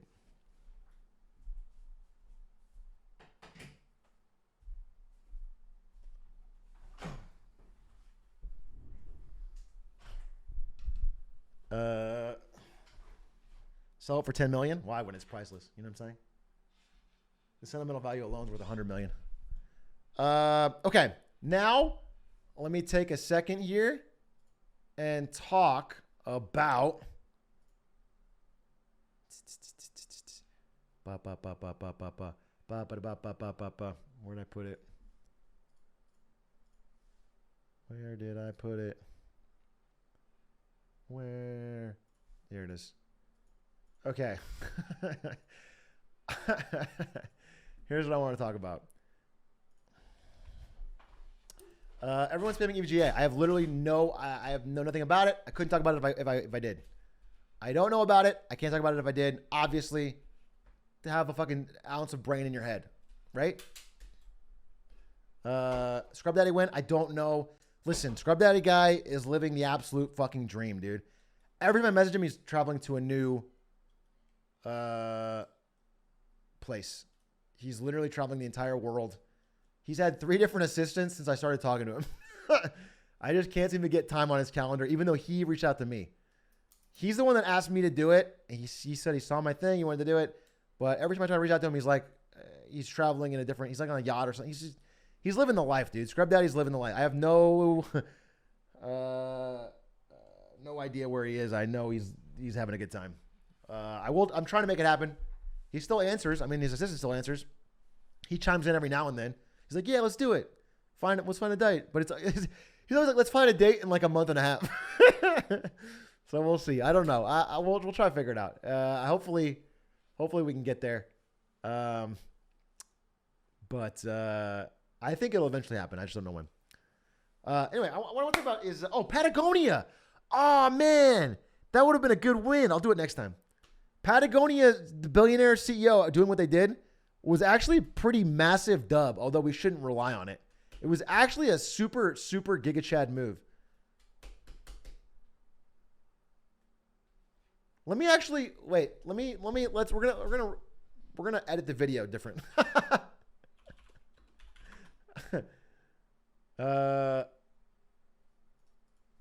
We're gonna edit the video different.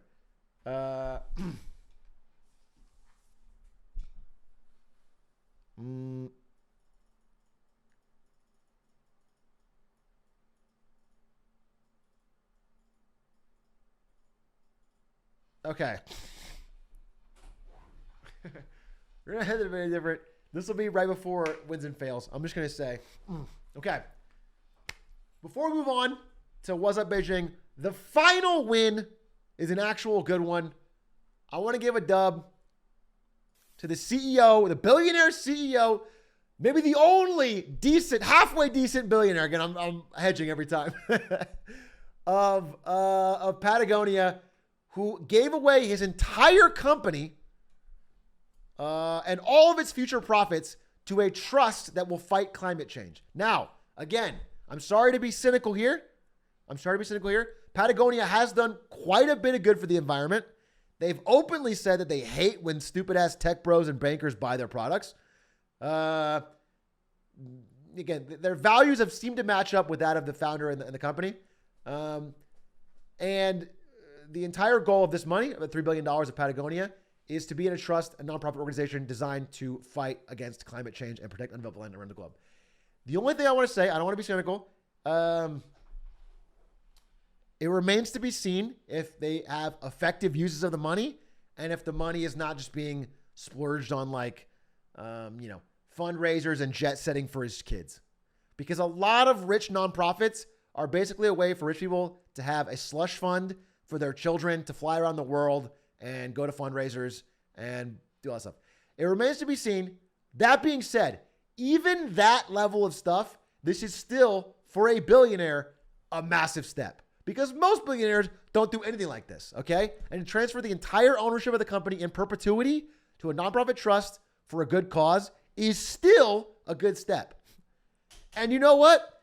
In the world where our best hope is to just shame billionaires into things, this is the best we're going to get. You know what I'm saying? What we actually need to do is change the system and increase taxes and find a way to where they can't actually just hold on to their money in perpetuity. But if they're allowed to keep their money, at least we can have occasionally somebody like this who does it for some kind of benefit. So I'll give it an actual win. I'm tentatively optimistic. I'll keep an eye on it and see how it goes. Again, Patagonia has done actual, actionable, real things for the environment in the past. We'll see. We'll see. I would be happier if I heard that the family were really mad. If I had heard that the kids were like extremely angry, I would be super happy about this. But they seem like they're on board, which makes me scared. Because if I was a kid and lost the rights to billions of dollars, I would probably be suing and getting angry and being a shithead. But they're on board, which means they're probably finding a way to profit from it. But again, it remains to be seen. For now, it's a win, and for now, it's a pretty good thing. It's one of the largest giveaways by a rich person ever, and if it is used for a good cause, huge win, huge amount of money. Can't knock it.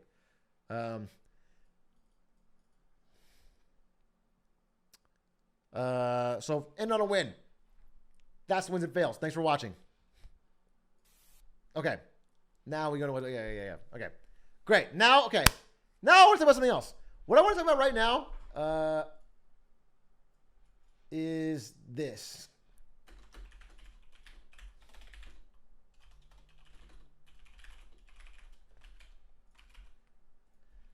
There have been many marketing fuck-ups in the history of business. But it is rare that I have seen such an unforced self-own. Such a colossal self-own for no reason than what I saw from G2 Carlos over this past weekend. When he tweeted, unprompted and unasked, he tweeted it. It wasn't even a leak. He tweeted a video of him partying with Andrew Tate. Okay? So right off the bat, I mean, again, knowing even if he's secretly the world's biggest fan of Andrew Tate, he's probably not stupid enough to not know that the guy is incredibly controversial. So as a businessman, if you're going to party with Andrew Tate, which again, I find morally reprehensible, but if you're going to do it in private. Just do it in private. Just if you're going to smoke cigars and chill with Andrew Tate and talk about how you hate women, do it in private. Why would you possibly take out your phone and tweet a video of you partying with him? Okay, that's step one. That's the stupid part, because you're a business owner and it reflects in your business, and you know, if you're not a complete idiot, you know that's going to mire your business in controversy. Step two, following it up. No, this is his PR apology. Following it up, does he still have his pinned tweet? Yeah. Following it up with a pinned tweet. Nobody will ever be able to police my friendships. So again, now instead of like, hey, I happen to be at a party and Andrew Tate was there, I can't be responsible for who's in the video. He's making it clear, this guy's my friend. So doubling down, just to be clear, I am personal friends with Andrew Tate. I draw my line here. I party with whoever the fuck I want. Okay? So not only that, but now pushing people. Because now everybody wants to see you, this is like classic like punch me in the face CEO behavior. Like nobody wants to see this guy win after you say I party with whoever the fuck I want. It's ridiculous. It's douchey, right? So you follow up. Oh yeah, Aiden, imagine picking this hill to die on when all it takes to keep good PR for your business is to rip lines with someone not accused of sex trafficking, or doing it off camera. Literally, you had two options. You had three options. One, be a decent human being. Two, party and do cocaine with somebody who's not accused of sex trafficking. Or three, do it with Andrew Tate and just don't post about it. Those are your three options. You chose option 4. Be the world's biggest idiot. Tweet it out publicly, then get combative about it, then pin a tweet saying you're going to make your stand here. The most important thing to you is you're drawing the line in the sand and nobody can stop you from partying with Andrew Tate. Except somebody did. Because immediately after, your fucking board and your staff get a hold of your account and make sure that you do say, hey, many G2 fans were let down this weekend, which created confusion about what I stand for. And this really does sound like Carlos, huh? This is how Carlos talks. It's always been my consistent target to stand for absolute equality of opportunity, regardless of who you are or where you come from. Especially if it's from a sex trafficking house in Romania. I want to give you that opportunity, which is what gaming is all about. And that is definitely not what gaming's been all about. Who the fuck? In what world has gaming, especially esports, always been about equality of opportunity regardless of where you are? Is that what gaming... What gamer is looking around and seeing that? All right, so make no mistakes. My life was full of learnings, and I had my fair share of situations I got into in the past. What an absolutely bullshit nonsense sentence. Make no mistake, my life was full of learnings, and I had my fair share of situations I got into in the past. That is fucking 20 words to say nothing. Literally nothing. That is a complete empty line. I failed to read this room right.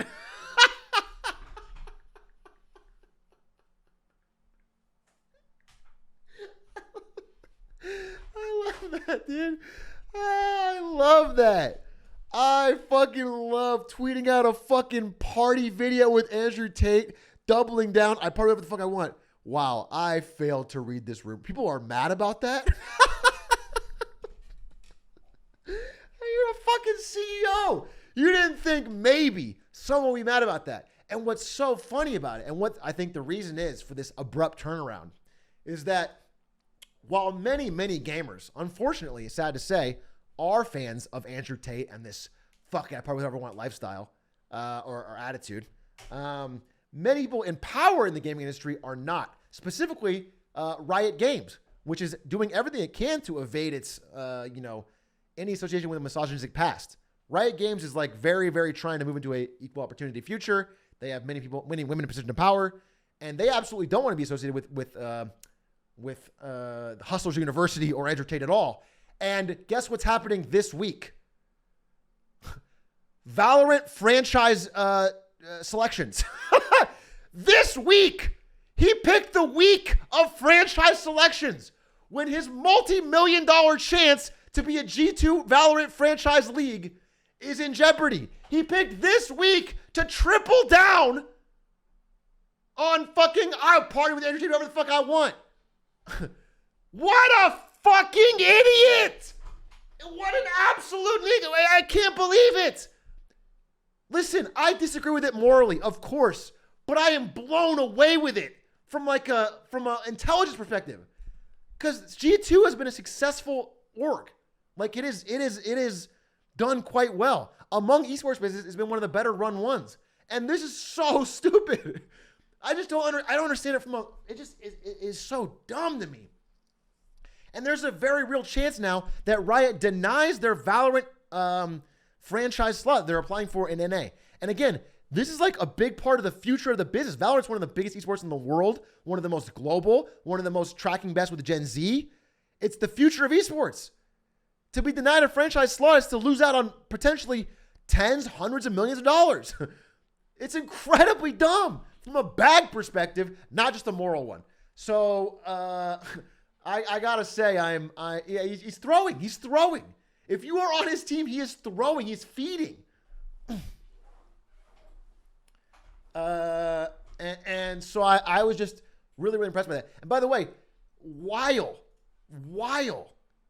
he is posting his completely fake PR apology, not written by him, while this is going out, he is literally at the same time keeping this post pinned and liking tweets about how he's getting fucked by cancel culture. People just look at his likes. I don't know. He might have unliked him by now, but let's see if we can find the, I'm sure there was a example of it. Where is the example? Does anyone have the tweet? Here's some of his likes. Carlos giving himself an 8-week vacation. Likes. No, but he had a bunch about dude, where's his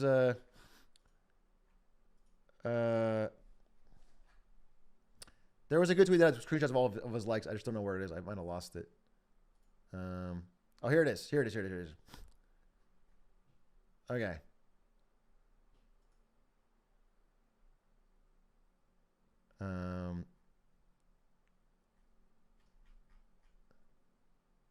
Yeah, he spent all night liking Andrew, like pro Tate tweets. I saw a bunch of screenshots. So yeah, he's running it down mid, dude. So like even in this situation, even when everyone on his team has come to him and said like, "Hey, this is serious. We're gonna lose the bag from this. What are you doing?" He still at this point can't help himself from liking the tweets. It's crazy. It's one of the dumbest things I've ever seen in the esports business or in marketing, just from a brand and from a bag perspective. It makes no sense. And so I wanted to call it out as what I think it is. It was just morally wrong and incredibly stupid. There's not too much more to it. They put out a post from G2 who said, "G2 Army, last night we failed you. The actions of our CEO spoke a language in stark contrast with the values and the culture we live in." So G2 obviously doesn't want to be anywhere near this. And in fact, I know for a fact that G2 has hired new people who are extremely like pro-women, pro-equality in gaming. Like there are people that have joined the G2 senior staff who are absolutely appalled by this and may even want to quit and protest. Like they could lose talent. So again, so many mistakes. And just crazy to see it happen. I really want to see where the fuck he goes from here or how it's going to work. But real chance that he lose a Valorant slot for it. He still didn't unlike the tweets? Oh, they're still there? Okay, we can just check them out right now. So he was liking... You out here saying what everyone else is afraid to say. The truth.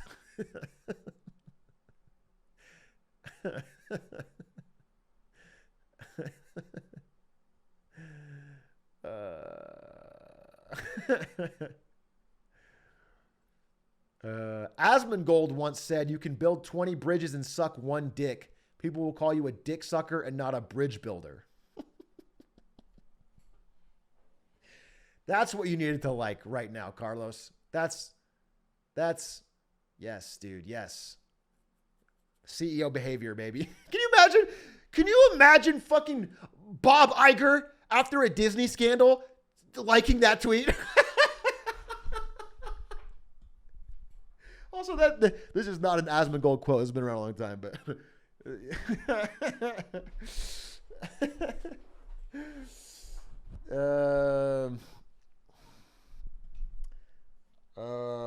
yeah, so anyway... and he also liked every single person that was like a huge Tate fan that was like, holy crap, massive W. G2 my favorite team now. So he's clearly leaning into it in a major way. Clearly got impressed.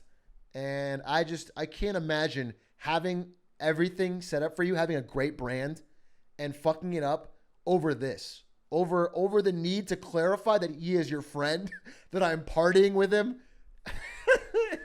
And then I don't give a fuck what you say. Wild. Oh, he does follow me. Wow, that's crazy. Yeah. You know what? And I don't give a fuck who I follow either, dude. I'll follow whoever the fuck I want. Carlos, let's party, dude. Carlos, you, me, a cigar, Valencia. No. Yeah, it was just dumb, man. It was just dumb. I want to say, I wanted to give that little speech on it. That's the main thing. I'll follow up. I mean, we'll see what happens next, but it's just hard. It's hard to regain your brand image. Now, there's a realistic chance they do this 2-week grace period. What they're doing, they're putting him on 8 weeks. I'm sorry, they're putting him on 8 weeks of leave as CEO, and he will make no earnings during that time. That doesn't really mean anything because his earnings are in the ownership of the company. I think they're hoping 8 weeks go by, they don't mention it again, they move on, and that's the plan. But it's hard for people who had previously not thought of G2 in this way to unthink about it. You know what I'm saying? It's going to be a more difficult brand rebuilding exercise than I think people are expecting. And it's like a belt that can't be unrung. Especially among people that are like at Riot, at big game publishers, things like that. The average gamer will forget, that they always do, but certain people won't. So it remains to be seen.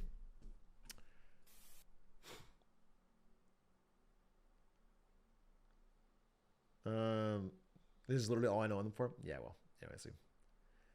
So that's that. So okay, that's all of that. What time is it? It's 10:35. Chad, I was gonna watch this Family Feud. Let's see how long it is. I would love to watch this Family Feud Shark Tank. I would love to. I promise you, I'd love to.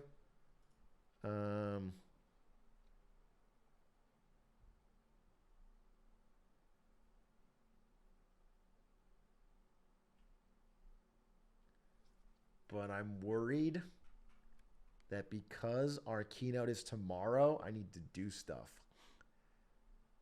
So I don't think I can. I don't think that I can.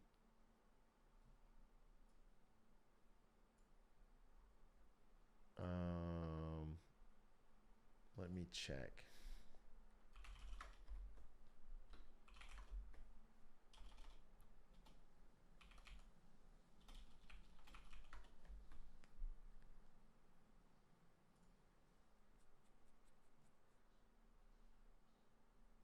How long is it? I'm looking at it right now.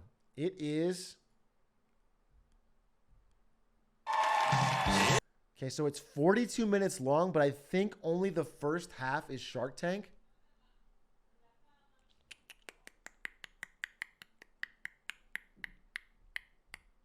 Nah, we'll do it tomorrow. I gotta be right. I gotta be honest and right and good by my team here. So guys, thanks for watching Marketing Monday. I appreciate it. I hope you enjoy my new setup. I'm really excited about it. I'm excited to be through this launch, and I think I'm gonna have a lot of cool announcements for you guys actually pretty soon on my personal end, and then also from new content stuff. So, Sevens, thanks for listening. Thanks for watching. I'll be back tomorrow. I might actually. I don't want to say. I very much do have the HBO Max Marketing Monday done. It is done and dusted. It is even. I even added little jokes today. Like, it's good.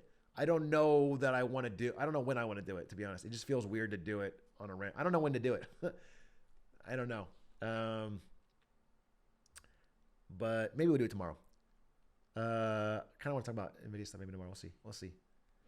Either way, Sevens. Appreciate it. Let's rate somebody. Let's pass on the love. Who's live?